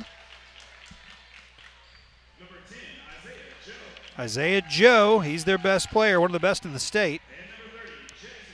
And Jackson Forsey is their man in the middle. Eric Burnett is their head coach.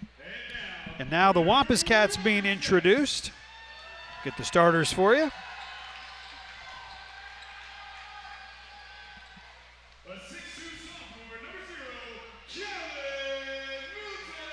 Kylan Milton. 6'2" sophomore, averaging 6.8 points a game.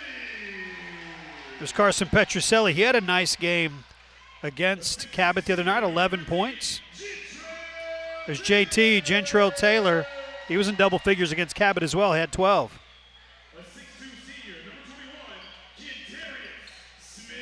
KD, averaging almost 12 points a game, scored 14 against Cabot. And then the big guy in the middle is Blake Bradshaw, 6.7 rebounds against Cabot. He's averaging almost 6 points a game, Levi. I'm still not quite ready to talk about that Cabot game. Yeah, that was tough. It was tough. That was one that we had. I mean, that was a win over the defending state champions, a win over the #1 team in the state. I mean, that was on their home court. It was a tough one. Conway outshot Cabot from the field, outshot him from the free throw line. Points off the bench, though, was a big disparity between Conway and Cabot. Cabot, 17 points off the bench, Conway just with 4. And it really came down to that fourth quarter where things just started to fall apart for Conway, and they did not have an answer. And I think this Conway team learned a lot about themselves from that game, found some areas to work on. And I said it at the end of that game. I still stand by it. I think Conway has themselves a little team here. I agree. It's a good test tonight at home against Fort Smith Northside. The Grizzlies are ranked #2 in the 7A Super 6 in the Democrat Gazette. They are #5 overall, with the #2 team in 7A. Kylan Milton, Katie Smith, Carson Petrucelli, Blake Bradshaw, Gentrell Taylor. Those are your starters for Coach Will Johnson and Brian Longing. 2-3 zone for the Grizzlies to begin things by Eric Burnett. Bradshaw kicks it out to Petrucelli. Back to Bradshaw, goes straight up with a left-handed jump shot from 10, and it's good. Cats are on the board first. Really nice mid-range shot from Bradshaw. Would love to see him get opportunities to do that more often. Problem is, can he stay on the court? He's had foul trouble in both of the last 2 games. Tevin Brewer misses a long three-pointer. Katie Smith picked up by Trey Norwood. They're in that 2-3 zone. Kylan Milton will jump between the circles, survey everything, and then decides on Carson Petrucelli. KD back to Milton, to Petrucelli. He hit the only three-pointer that the Wampus Cats made Friday night. Misses the first attempt here. Trey Norwood with the rebound. Isaiah Joe, left-handed to Michael Whitfield. That's Brewer. Back out to Norwood. Trey Norwood for 3. Front of the rim, no good. Brewer gets the offensive rebound and draws the foul. That's what you talked about with Bradshaw. Levi's going to have to be careful about that. Yeah, he's struggled a little bit here in conference with just getting a little bit handsy. You know, yep. Those hands start up, but then they just come down right at the end, and he hasn't gotten away with it in the last 3 games. 6'7", he's usually one of the bigger guys on the court. He is tonight. Their bigs are 6'4" and 6'3". Both free throws in and out, no good for Tevin Brewer. 6:20 to play, just underway in the first quarter. Cats up 2-0. Bradshaw, he's got 4. And that's why it's important for him to stay on the floor, because he can score, and he gives Conway such a different look, especially now with JT having that big man up at the free throw line and one down on the post. It's a matchup problem that Conway presents to a lot of these teams. 2 free throws upcoming for Kendarius Smith. Foul was called on number 30, Jackson Forsey, 6'3" senior.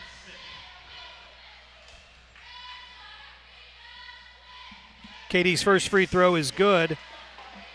He's shooting 81% from the free throw line this year. Made 4 out of 5 against Cabot. It's his first 2 tonight, and the Wampus Cats are up early, 6-0.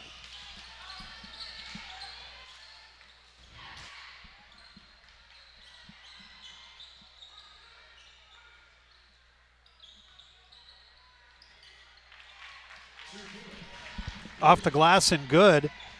It's Tevin Brewer. 5.5 to play in the first quarter, just getting underway. So a lot of things to like about this Conway offense. Not that right there, but as opposed to that. As opposed to yes. a year ago. Because with Bradshaw and JT on the field, on the floor together, that causes issues. Then you've got Katie Smith snaking around, Carson Petrucelli getting the start tonight, him lingering around the three-point line, and then a dynamic sophomore. It's a lot of matchup problems for these teams. Tevin Brewer knocks down the three-pointer, 5'7" senior that cuts the lead to 1. Yeah, Milton, that sophomore you're talking about, he's 6'2", long arms. Kicks the ball out of bounds there. Conway out to a 6-0 lead. It's now 6-5. We'll see Travis O'Bannon replace the sophomore.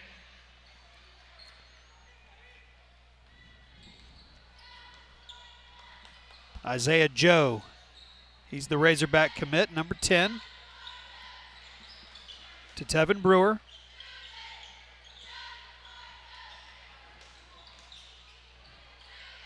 Joe from 3, front of the rim, no good. He hit 10 out of 12 a week ago against Little Rock Central in their building. They had a crazy schedule. They played the week before Thanksgiving at home. They didn't play at home again till last Friday night. They went a month and a half without playing a home game. KD. It's 8-5. KD has such good awareness to know when to go hard to the basket or when to just pull up, even at close range like that. We're halfway through the first quarter. Brewer got his arm into the chest of Carson Petrucelli, and they're going to call Carson for it.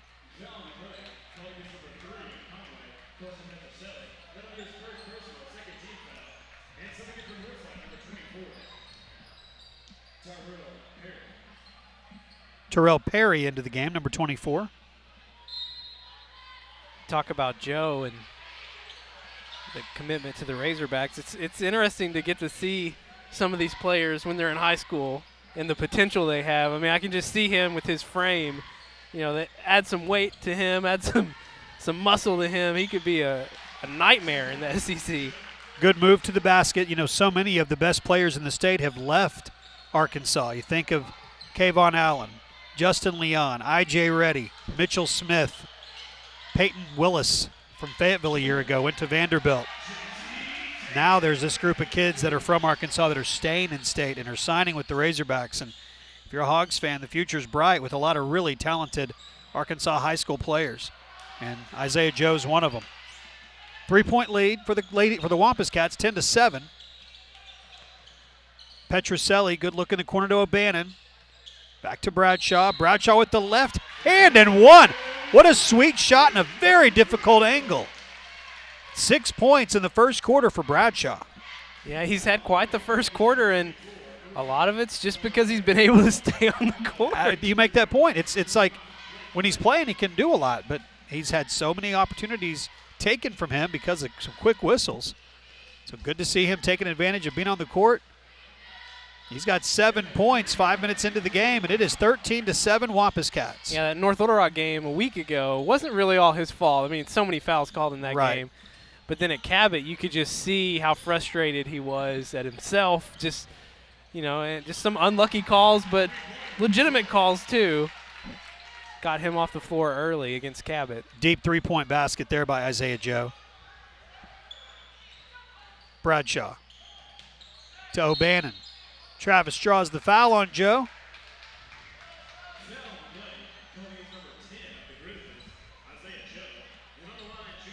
Mentioned in the Lady Cat game, talking to our former colleague that's now doing TV for Bryant, Mark Oliver, and I was telling him about the girls and how they're a little different but still really good. And then I was really bragging on the guys. I was like, these guys, they're way better than they were last year when you saw them. And and just really excited. You know, coming off that Cabot Yeah. loss, that was a tough loss, but I've still left that arena just really excited for the rest of this season. Well, that's going to be a tough place for anybody to go in and win. That was for whatever reason, that felt like a playoff tournament type atmosphere.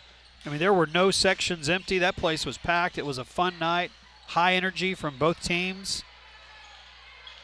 And if that's the way it is every night that they host those 7 conference games in that building, that's not going to be an easy place to go in and win, and we had them on the ropes. So I do think that they could take something from that.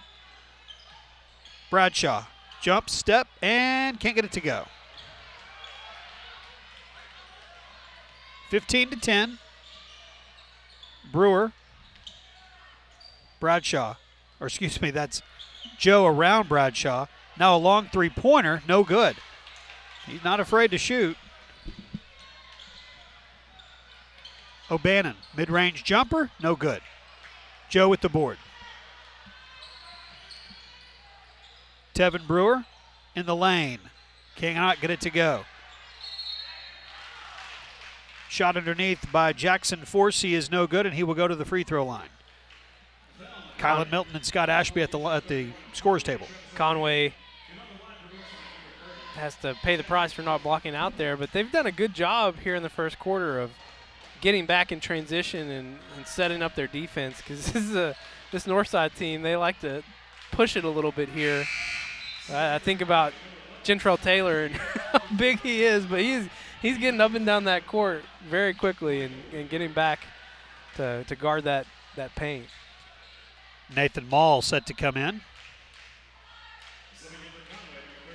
So a minute 41 to play in the first quarter, and it looks like Coach is going to have starters have a seat here for the final minute 41 and get the break between quarters, then go back in to begin the second quarter. Crochet Taylor is in the game. And it's a 4-point lead for the Wampus Cats, 15-11.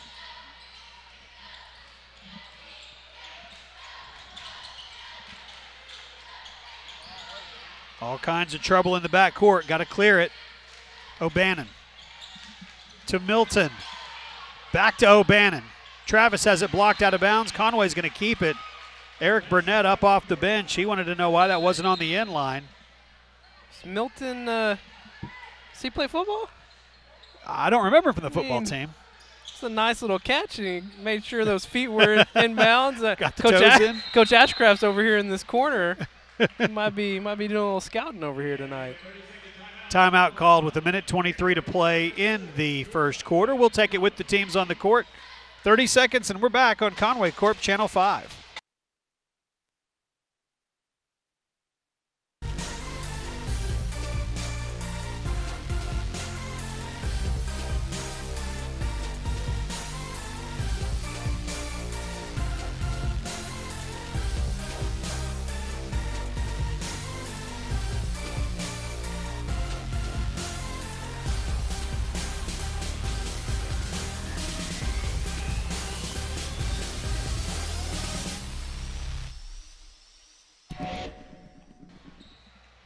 Cats are having trouble getting the ball in, so they called a timeout.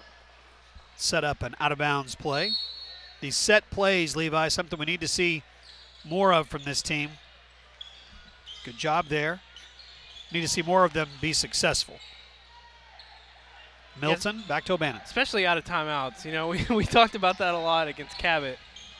So many times they called a timeout in that fourth quarter to regroup, and then they came out and just immediately turned it over. And I think that's where I had a lot of frustration and saw opportunity for this team to grow a little bit.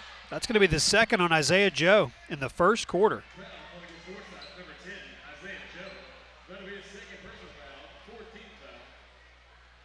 4-point lead, and Joe's going to have to come out. Trey Norwood will check in. So Isaiah Joe, the Razorback commit, will sit down.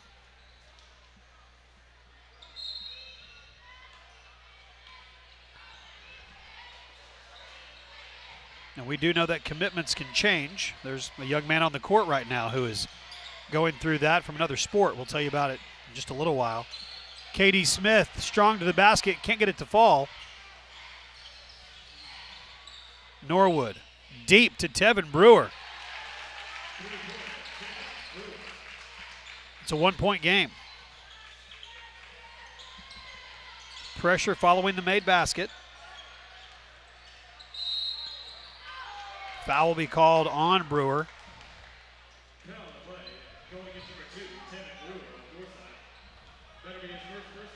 Said that coach was going to leave those starters out until the start of the second quarter. He had other plans, and they pay him to coach, so I guess I'll stay out of it here. Carson Petroselli and Gentrell Taylor both back in. 30 seconds to go in the first quarter. Wampus Cats leading by a point, 15-14. JT underneath, can't get it to go. KD, the soft hands, gets the shot in, and the Wampus Cats are up 3. KD, one of his underrated skills is rebounding. He's a good rebounder for a guard. 6 points in the first quarter for the Wampus Cats leading scorer. Going to be a travel on Trey Norwood. He's the young man that we were mentioning about a commitment that can change. He committed to play football at Louisville. In fact, we talked about that when they were here back during the football season. He has since decommitted from Louisville and has picked up offers from Notre Dame, Oklahoma State, the University of Oklahoma, and Tennessee, all since decommitting to Louisville. So number 3 for Fort Smith Northside. You're going to see him play some big-time college football in the future. 17-14, the Wampus Cats have the lead. We'll take 60 seconds and come back next on Conway Corp Channel 5. When someone you love is in the hospital, you want to feel helpful. So you do what you can to make them feel better. And you want to ensure they have the best care possible. That's why you trust Conway Regional. We've invested $100 million in new facilities, services, and technologies to become the most complete and comprehensive healthcare system in our area. It's why we're consistently named the region's most preferred hospital. Conway Regional, our quality, your trust. Steve's Auto Center is Central Arkansas's most reliable auto repair and recovery company. Our state-of-the-art facility in Conway is your one-stop shop for everything automotive. With over 80 years combined experience, our certified technicians are known for expert workmanship and attention to every detail. We also provide the area's very best towing and recovery services. We take great pride in our work, and your satisfaction is 100% guaranteed. Come to Steve's Auto Center for all your automotive needs. 17-14 is our score. 3-point lead as we begin the second quarter, Levi. Yeah, 7 points from Blake Bradshaw leading the way, and Kendary Smith with 6. It's been a real nice first quarter, really exciting game. I mean, we keep harping on it, but this conference, I don't think you're going to really see any bad games. No, I think we'll see some exciting basketball every single night out. Tevin Brewer in double figures now. He's got 10. Carson Petroselli, double team. Boy, that is relentless defense. Kylan saved it, but saved it right to DeMichael Whitfield. Brewer, crossover Scott Ashby, and they're going to call Scott for the foul.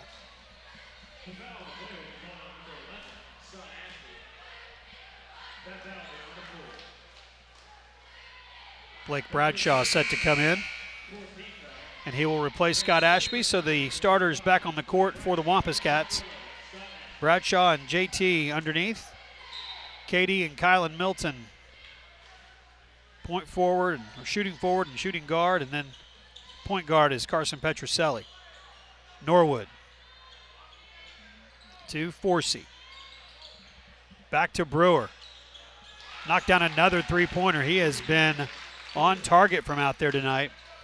And Joe gets all of the press, and rightfully so. He's a spectacular player. But Tevin Brewer is no slouch.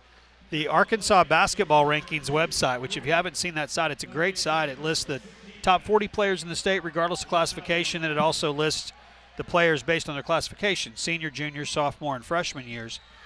And Tevin Brewer is ranked number 37 in the Arkansas Basketball Rankings in the state. Number 2 for Fort Smith Southside. Now, Isaiah Joe's listed at number 7. But they've got 2 players. Where do they have me ranked? You did not make the list. They had some honorable mentions. I think I still have maybe a quarter left in my knees. On your knees? Yeah. Katie Smith, a little strong on that shot. 19-17, the visiting Fort Smith Northside Grizzlies have the lead. Floater won't go. Gentrell Taylor with the rebound. Petroselli knocked out of bounds by DeMichael Whitfield, and Isaiah Joe will step back in.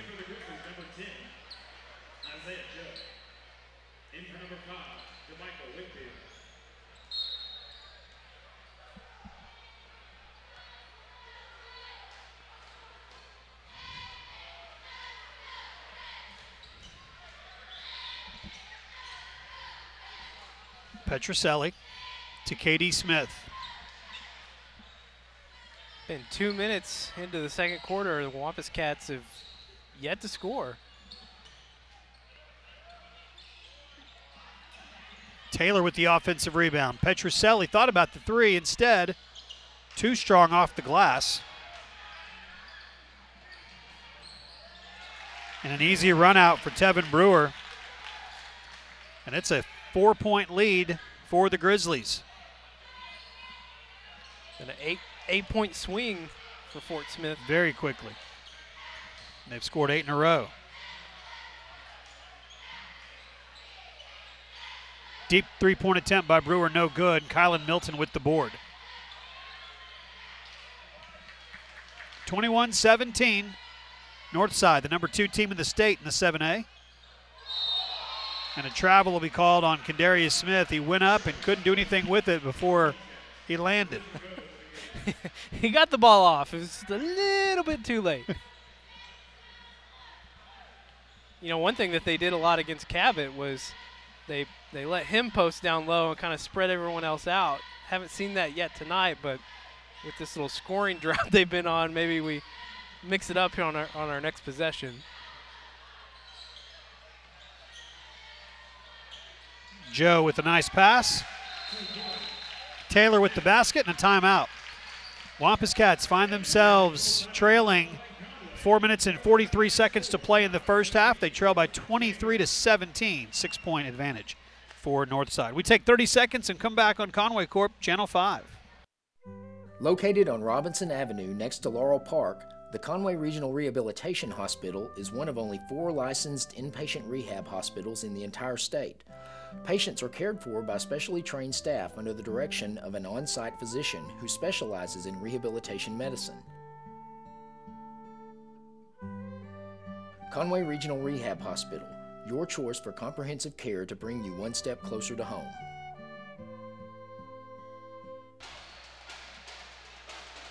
(23-17). Wampus Cats trailing by 6.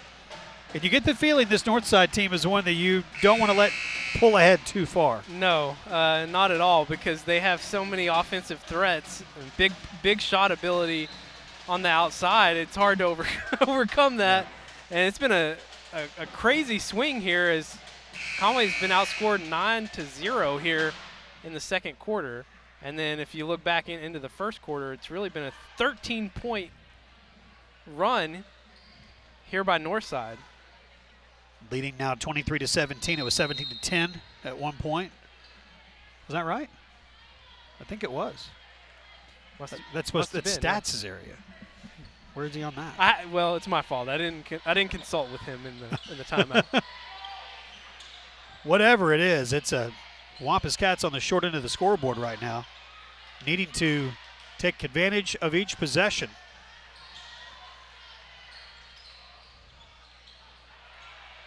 Loose ball. Kendarius Smith knocks it out of bounds, hustling for it.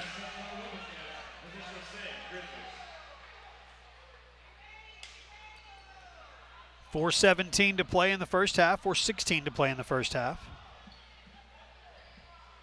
Jackson Forsey will tip it to Tevin Brewer, who they want to bring the ball up.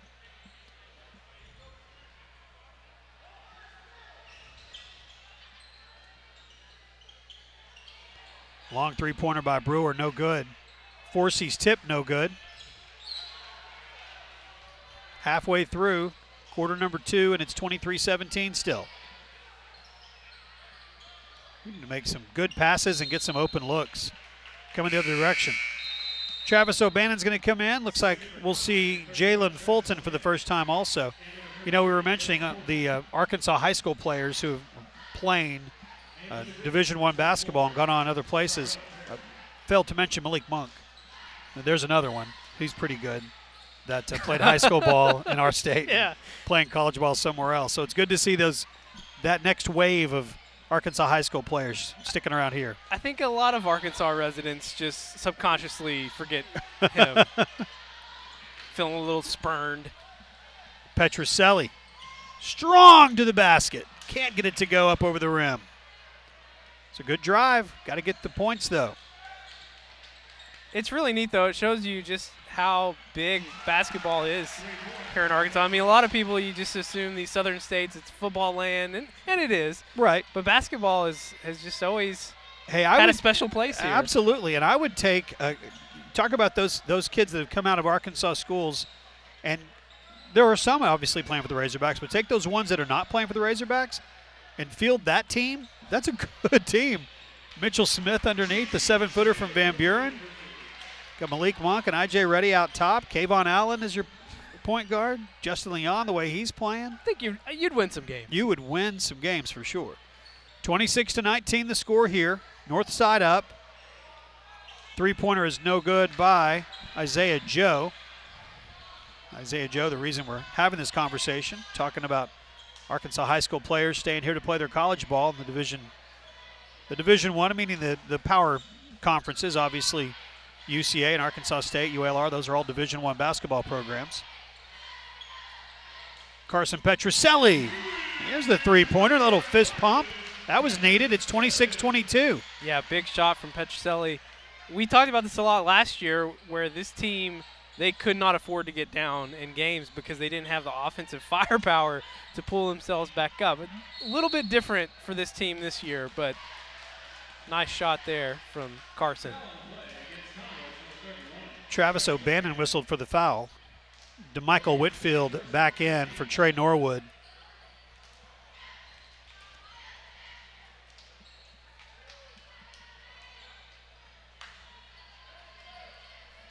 If your son was getting big-time Division I offers to play football, would you let him continue to play basketball? Man, that's a tough question. All the way to the basket, Isaiah Joe with the layup. It's 28-22. You know, it's hard to say no, but there's just so much on the line. I mean, it's a full ride. Absolutely. For your college, and just a lot resting on, a twisted ankle absolutely. or tweaked knee. And I am pro multi-sports. I think that's from as soon as a kid can play sports, as long as they can, playing multi-sports teaches you different sets of skill sets and rules. And I mean, everything about it is positive to me. I love that my son wants to play everything. And I don't see any reason for a young athlete to start specializing in the sport too early. I just don't. But I look at Trey Norwood and I think he's going to play in the Big 12 or the SEC. He's going to play college football at a really high level. And you're one wet spot that doesn't get cleaned up from having something happen. Now, granted, it could happen anywhere, anytime. But I just wonder if it was my son, how much of that I'd be able to do. Trey Norwood with the shot that's missed there. Left-handed follow goes for DeMichael Whitfield. It's an 8-point game, 30-22. It's a harder question for me because I don't ever plan on letting my son play football, but that's a whole other other bag of worms. So. Wait, we have to have a sit down for that. Yeah. 30-22. Cats needed some stops defensively. One more big one here would be nice. Entry pass, there you go. Bradshaw's got it. See if they can get some points on the board here. Get it down to 5 or 6. Norwood will be whistled for the foul, and that's going to be Carson Petroselli going to the line. He was 6 of 6 from the free throw line at Cabot. A good chance here with no time to go off the clock. Cut this lead down to 6 points. He's really been a revelation for this team this year. I mean, he had some moments a year ago, but, mostly off the bench. And this year, that 6 points he's averaging, those are some big points. It's the first one. It's a 7-point game. Yeah, I like his energy a lot, too. He's kind of a classic point guard, just the way he runs the team. 5'10". Both free throws are perfect, and it's a 6-point game, 30-24. Final 20 seconds or so here of the second quarter.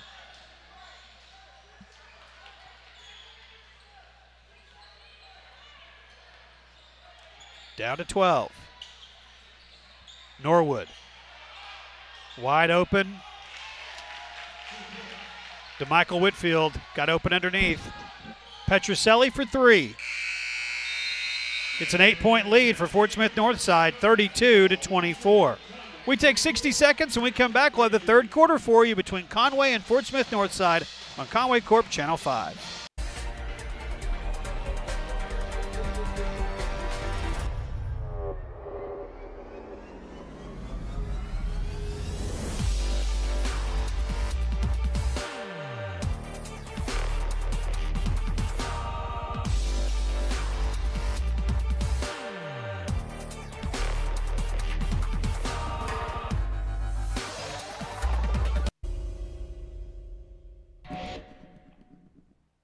We offer several products at Legacy Fencing, from the standard wood privacy fencing to the more decorative wood fencing with steel arch gates. We also install steel railing for your front porch, patio, or down your garage steps.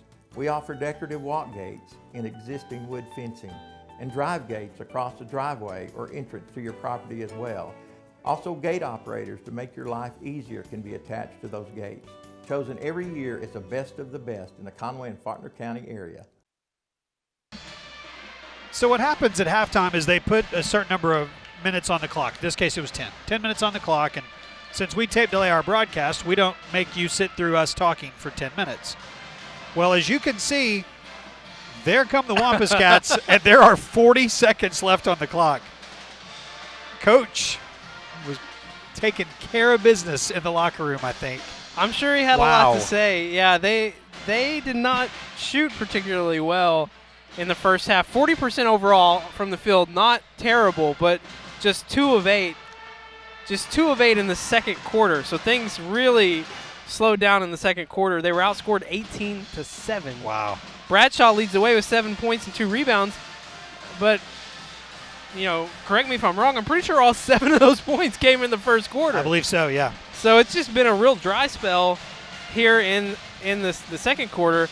7 of 7 from the free throw line. Free throw shooting has been just such a safe haven for them in conference play. They got to find ways to get to the line more frequently here in the second half. And they walked out with 40 seconds left on the clock, and they didn't put more time on the clock. Nobody took a shot. They just sat down on the bench and sent 5 to the court. We are underway here in the second half. Cats real gut check this second half. Can they come back trailing by 8, 32-24? Well, I saw that they shot 40% from the field. Stats and I were like, is that right? It didn't seem like they shot that well in the first half. And then you dig a little deeper, you see just 2 of 8 in the second quarter. They only shot the ball 8 times. 8 shots in 8 minutes. Scott Ashby starting in place of Carson Petrucelli here in the second half. Taylor to KD. Back to Taylor. Gentrell, strong to the basket, cannot get it to go. Forsey with the rebound. Out to Trey Norwood.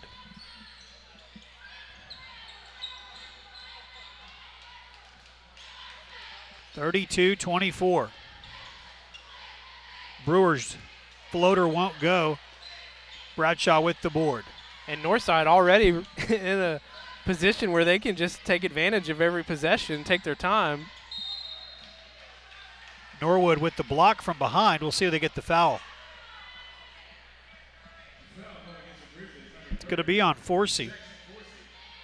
I was bragging on this offense in the first half, the first quarter in particular, and talking about how they were different from last year's team, and then they go and put up 8 points in the second quarter and make me look wrong. Bradshaw hits the free throw, cuts the lead to 7. He's got 8.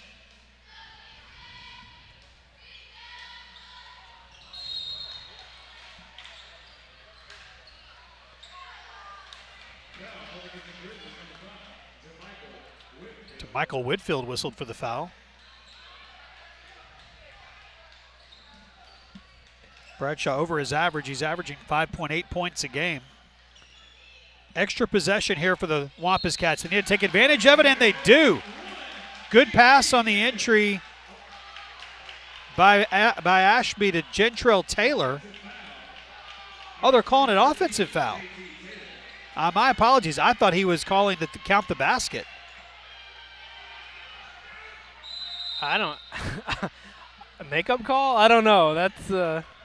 Yeah, that was a really unusual. Just the hand motions of the call.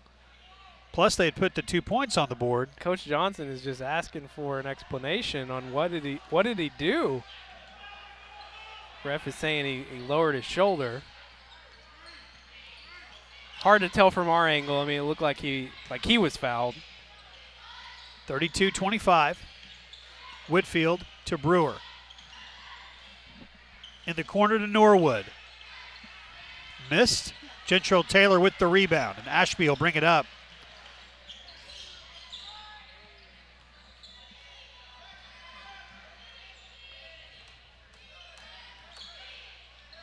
Down by 7. Wampus Cats looking to get a little run going here in the third quarter. Just inside the three-point line.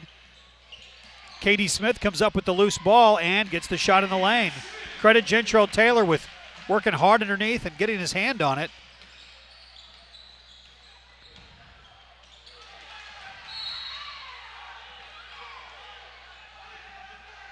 And there's a foul called, and Coach Johnson up. Unhappy, to say the least. He's been a little more animated tonight than we normally see him. Well, and just whatever happened in the locker room, the score is 32-27. Nah, I just face palmed. 34-27. Having some issues with the scoreboard, not ours on our screen, but on the big scoreboard. So we've got our score correct. They've had to try to keep up with some changes that have been happening on the big scoreboard kind of in real time. But it is a 7-point game, 34-27. Tevin Brewer.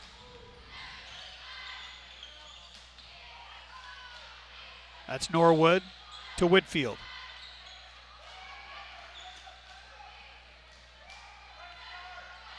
Long three-pointer, no good. Ashby with the rebound, and he'll bring it up. Conway's more than willing to give those long three-point shots if it gives them a chance to go down and cut away at this lead.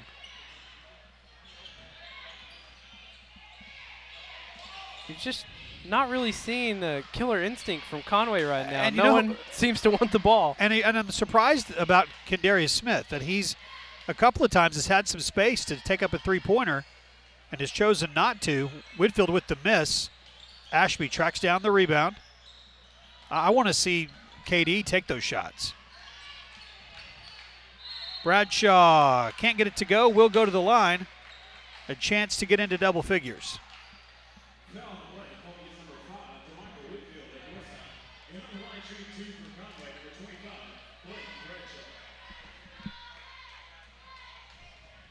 It may be a game tonight for our bigs. Opportunity for them to post up and take their opportunities down on the post if these guards aren't being super aggressive tonight. Carson Petroselli and Travis O'Bannon in the game. So that's a big lineup with O'Bannon, Bradshaw, and JT all on the court together. Wow. And put them all in. Right. You said it. Let's see how the bigs can do.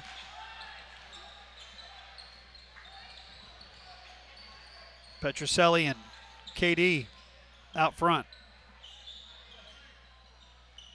And O'Bannon gives you that three-point option as well.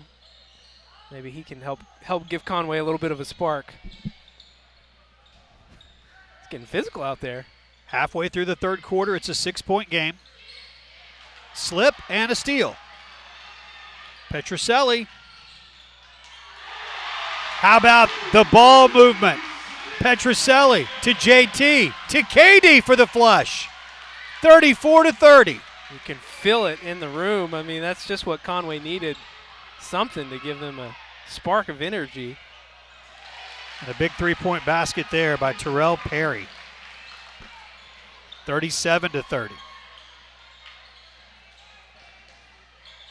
Bradshaw to Taylor.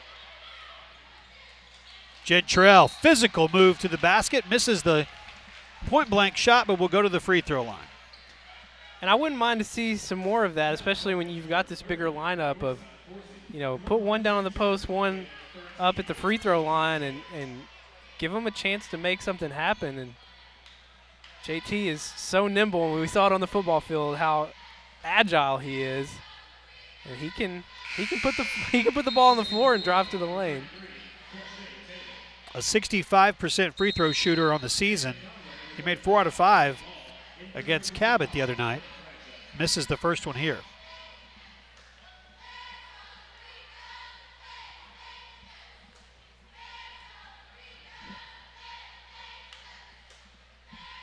Second one misses as well. Going to have to hit free throws to mount any sort of comeback. Still 3 minutes to play in the third quarter, but you watch close games, and it's free throws like that you look back on and go, it's a real difference maker.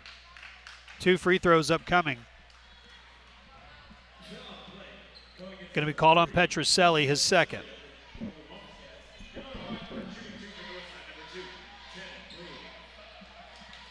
Free throws have been so kind to Conway here in the conference season. They were 7 of 7 in the first half. Brewer had another one go halfway down and come out. He had that happen twice in the first half.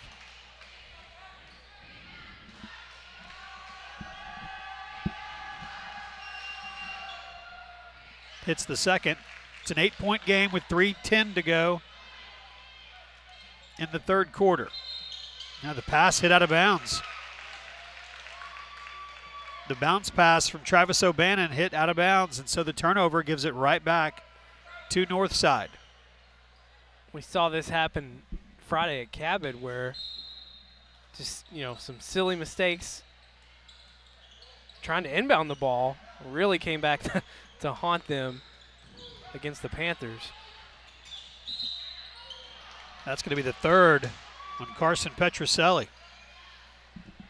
See, this is where, our discussion in the Lady Cat game comes into play. They can overcome a lot of those silly turnovers because of the volume of shots that they get, just the way they play, the style they play.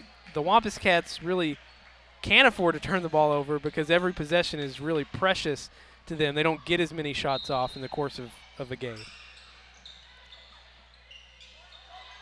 Under 3 minutes to play in the third quarter, and one. Nate Mall commits the foul on Trey Norwood, who gets the layup to go. And a chance here for Northside to extend the lead from the 10 points that it is now, 40-30. That's the second time here in the third quarter.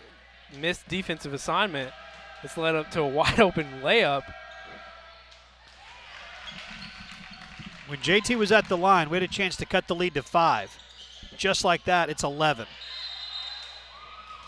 Kick ball, Conway's going to keep it.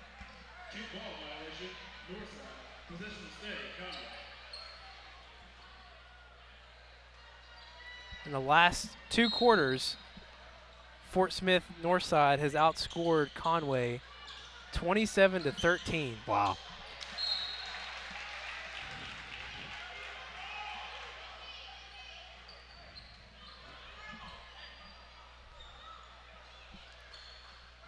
Conway put up 7 points in the second quarter, only 6 here in the third. KD goes strong to the basket, is fouled. And he'll step to the free throw line. Foul called on Quashay Taylor.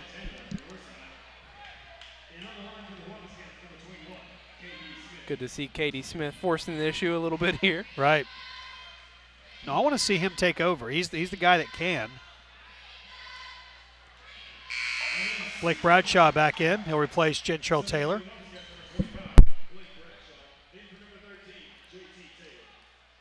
It's just some flexibility that they didn't have a year ago with just having that one extra big guy. Now you look at this team, they've really got 4 bigs that they can rotate in at any time. Nate Mall with a good job on the offensive glass, but the Wampus Cats cannot convert. And the lead is 10, 41-31.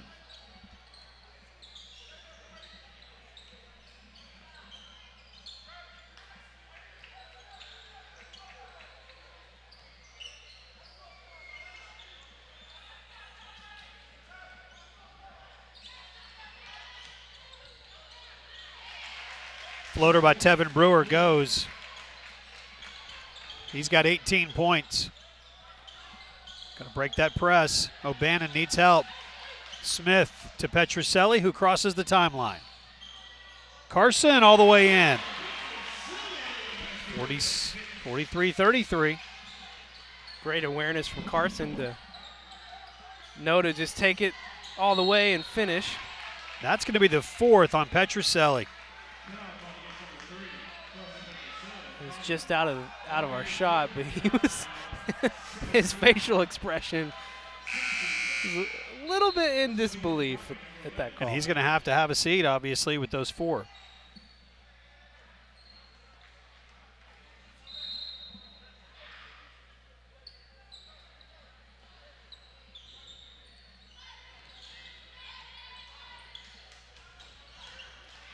Scott Ashby guarding Isaiah Joe.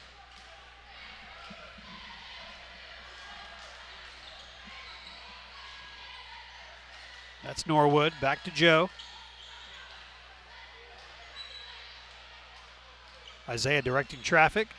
The give and go, and one, nope.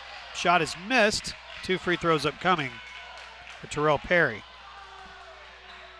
It's 3 possessions here in the third quarter where they have either just blatantly missed the assignment or just didn't rotate fast enough like we saw there.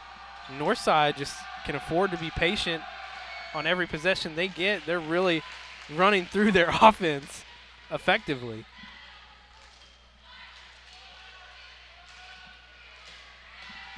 .11-point game, 44-33. And it's a 12-point game.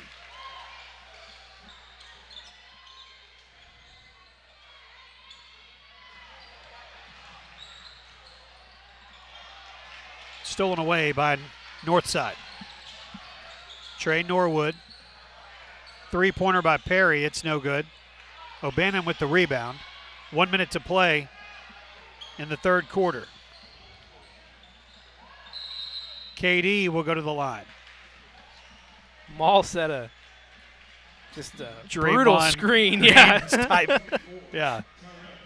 I wouldn't want to be defending KD Smith and see or not see that coming. Right. All 6'5" and Nate Maul.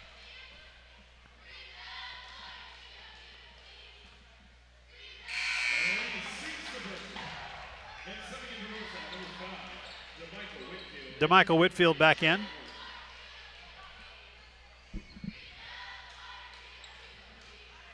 This Northside team starts 4 seniors and a junior, and their junior is Isaiah Joe. It's a team whose record is 11-4.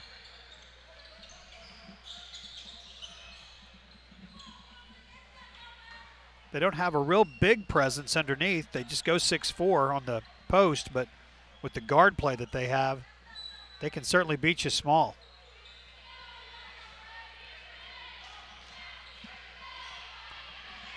.30 seconds, and Isaiah Joe in no sort of hurry. Now he'll pick it up. 20 seconds. Travis O'Bannon out there on him. Travis whistled for the foul. Bit of a mismatch there for Travis, having to go up against Joe, and Joe recognized it and took advantage. Eric Burnett will send all of his players to the other end. And Isaiah Joe gets the rebound in the bucket. A mental error that cost the Wampus Cats 2 points. And now the ball goes out of bounds. Well, that's the sort of thing that will make for a longer halftime speech next time. And you just can't overcome things like that, especially combined with other missed opportunities they've had in this quarter. 47-34, Northside up on your Wampus Cats. We will take a 60-second timeout when we come back. The fourth quarter on Conway Corp Channel 5.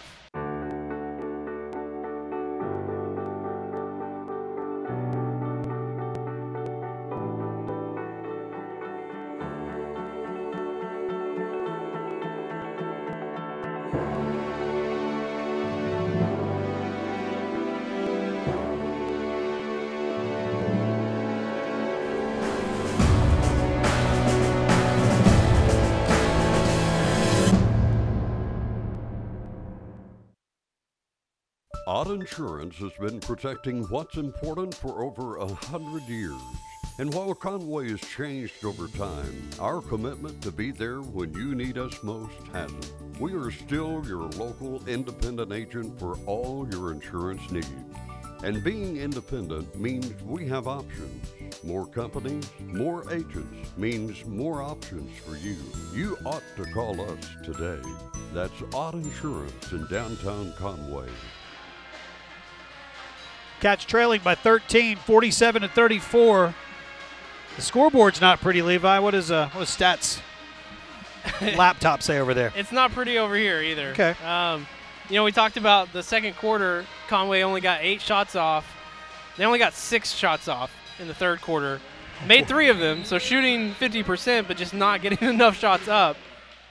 Turnover battle, they're losing 13-4, and with those turnovers, points off turnovers, Northside is outscoring Conway 12-4 off of those turnovers. Well, it is hard to win when you get 6 shots in 8 minutes. They did break double digits in the third quarter. They got 10 points. So Good. that was a positive off of the second quarter. But just not going to get it done. And as you can see, Coach Eric Burnett telling his team there is no reason to be in any sort of hurry. Leading by 13. I mean, the way this Conway offense has been playing, it might as well be a 30-point lead because they're getting any shots off to try and cut the lead down.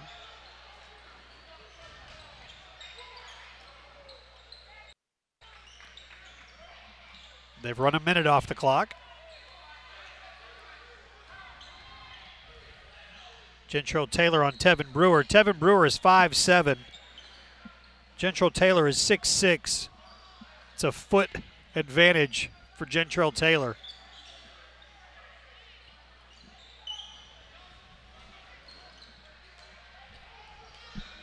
Oh, man. I mean, I don't blame Northside at all. I mean, dude. No, this is smart basketball on their part. They've run 90 seconds off the clock. Now he's having them run their offense. Between the circles, Brewer. They ran a minute 40 off the clock and got 1 shot off. But Conway needs so many possessions and so many baskets. Do not be surprised if you see that same formula again next time down.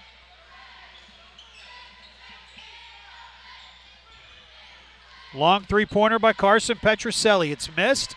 K.D. Smith with the rebound and the dunk. It's 47-36. And again, no reason to be in a hurry if you're Northside. Carson's playing with 4 personal fouls. Blake's got 3. Nobody else has any that's on the court right now until this moment. And this is the other problem for Conway is that foul is their 9th foul. So now after this, it's not going to just be a 1-and-1. It's going to be 2 shots. And hopefully Conway will remember it's a 1-and-1 here and not forget.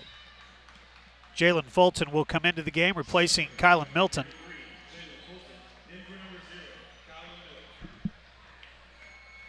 Yeah, that mistaken 1-and-1 earlier in the third quarter. I mean, that's the kind of thing that leads to a lot of sprints. A lot of sprints tonight. Isaiah Joe misses the front end of the 1-and-1 again. The Wampus Cats get the rebound this time. They trail by 11. Can they get a bucket here? Cut it down to single digits with 5 minutes to play. Bradshaw. Taylor. Carson's wide open outside. Instead, a good move by Gentrell Taylor to the basket. And there's going to be a warning on Gentrell Taylor, who normally is the gentle giant, just hands the ball to the official. I think he just tapped at it, and it went away from the official, so they gave a warning. It is down to 9 and a steal.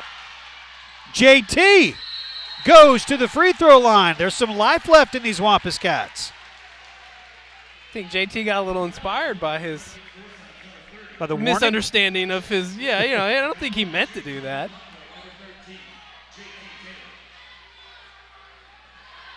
And you look all night long, we've been trying to find someone to take over this game, step up, and nobody's really been willing to do it. Blake Bradshaw had a good first quarter, been kind of MIA since then, and Katie Smith has had some flashes, a few dunks. Yep. But maybe JT here can give them a little life. Good to see that one go. First free throw down. He missed 2 his last time he was up. Cut it to a 7-point game.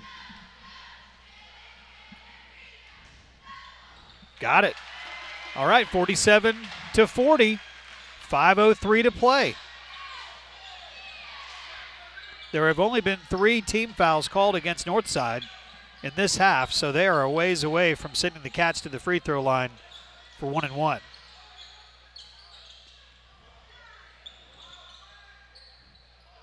Seven-point game. 4:40 to play. But even just at 7 points, they still have absolutely no reason to rush, with the next foul being the double bonus for them.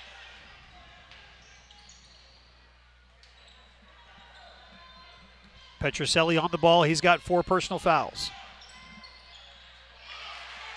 Tevin Brewer's played a great game tonight. He's got 20. The lead back to 9. Bradshaw loses it, and here come the Grizzlies. Perry, and it was 7, now it's 11 in just a blink of an eye. Halfway through the fourth quarter. They've been doing that all night. Feel like you're getting close, and then boom.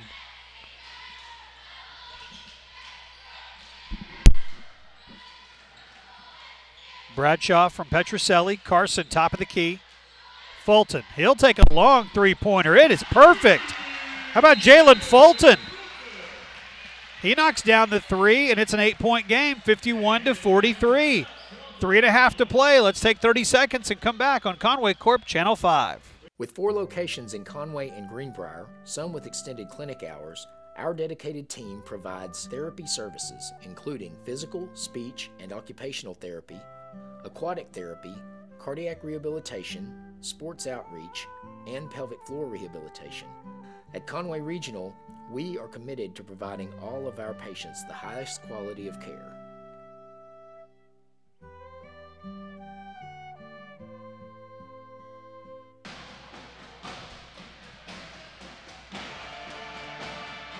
Got the courtside band and our student section, which, let's point this out for a minute. Let's leave it there. Look at all the uniforms. You got the Thunder represented there, the Suns, Duke, Kings, Kansas. Look at that. Those are uniforms, not costumes. Those like are, I called them the other night. When we talked about volleyball costumes, no, those those are replicas. Very, very popular with the kids. Very popular. So see that old Suns logo? Yeah, it was nice. Yeah. Yeah, some throwbacks there. Saw one kid on the second row there, and I'm sure he's a kid that we should know, but if they don't wear numbers and I don't have a program, I don't know who anybody is, wearing a Davidson number 30 jersey, Steph Curry's college career. Could use some Steph Curry shooting tonight. Kind of what Stats and I were talking about during the break is they need some three-point shots, but there's really not anyone on the team that's just a go-to three-point shooter. Yep. So it's nice to see Fulton come in and completely cold. I mean, and remember, this is a team that Coach KD just beyond the three-point line, can't get it to go. You know, Coach kept them in the locker room the entire halftime, so they didn't take any shots. So Jalen Fulton hadn't taken a shot since before the game. Perry with the dish from Brewer. Back to a 10-point game with 2:50 to play. This Conway defense just has had too many holes in it tonight.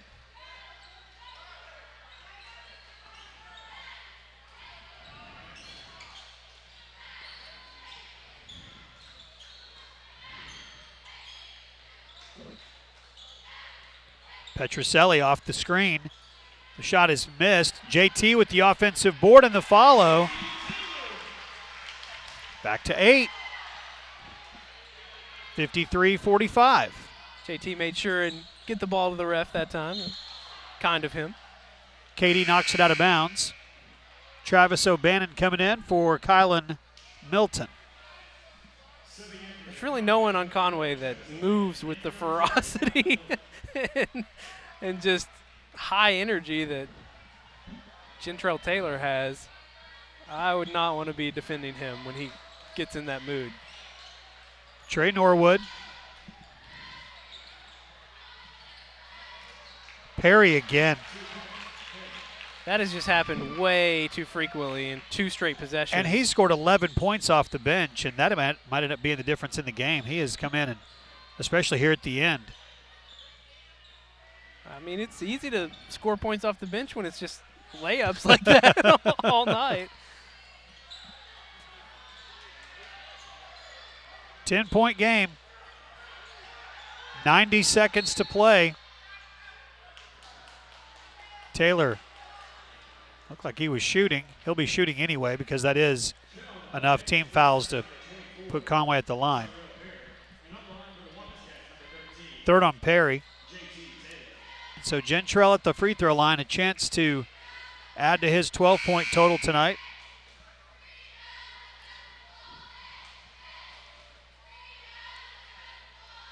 And cut the lead to 8 with 2 makes.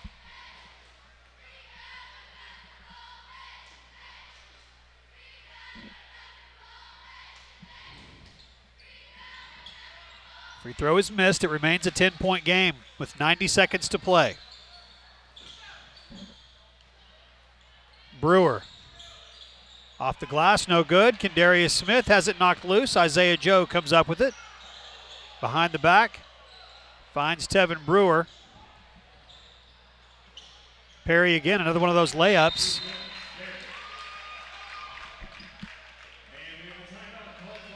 Just way too many uncontested layups tonight.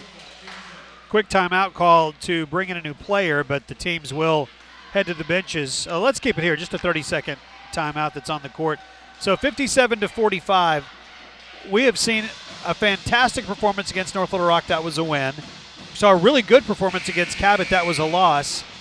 And then we've seen tonight, which is going to end up being a loss, it looks like, and not the best performance from the Wampus Cats. Now, got to give some credit to Northside. They played a great game and had some really great performances.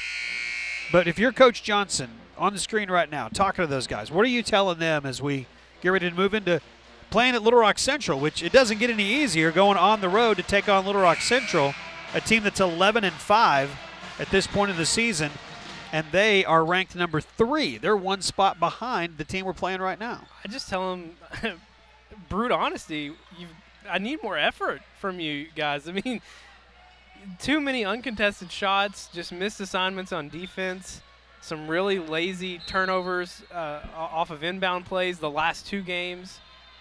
You just need to play harder, more effort, and especially on the defensive end, because this offense tonight was cold pretty much all night, and if you're giving them easy baskets, it's going to get out of hand quickly. Under a minute to play.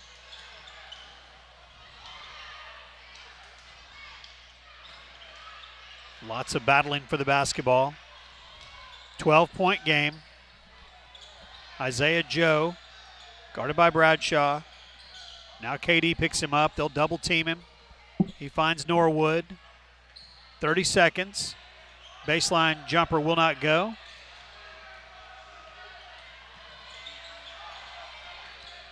Petroselli out to Fulton.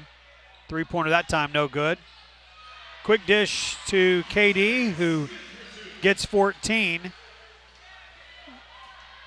Bettering his average on the year. And that is going to do it. They're going to let him dribble it out, I think. They're still going to chase him.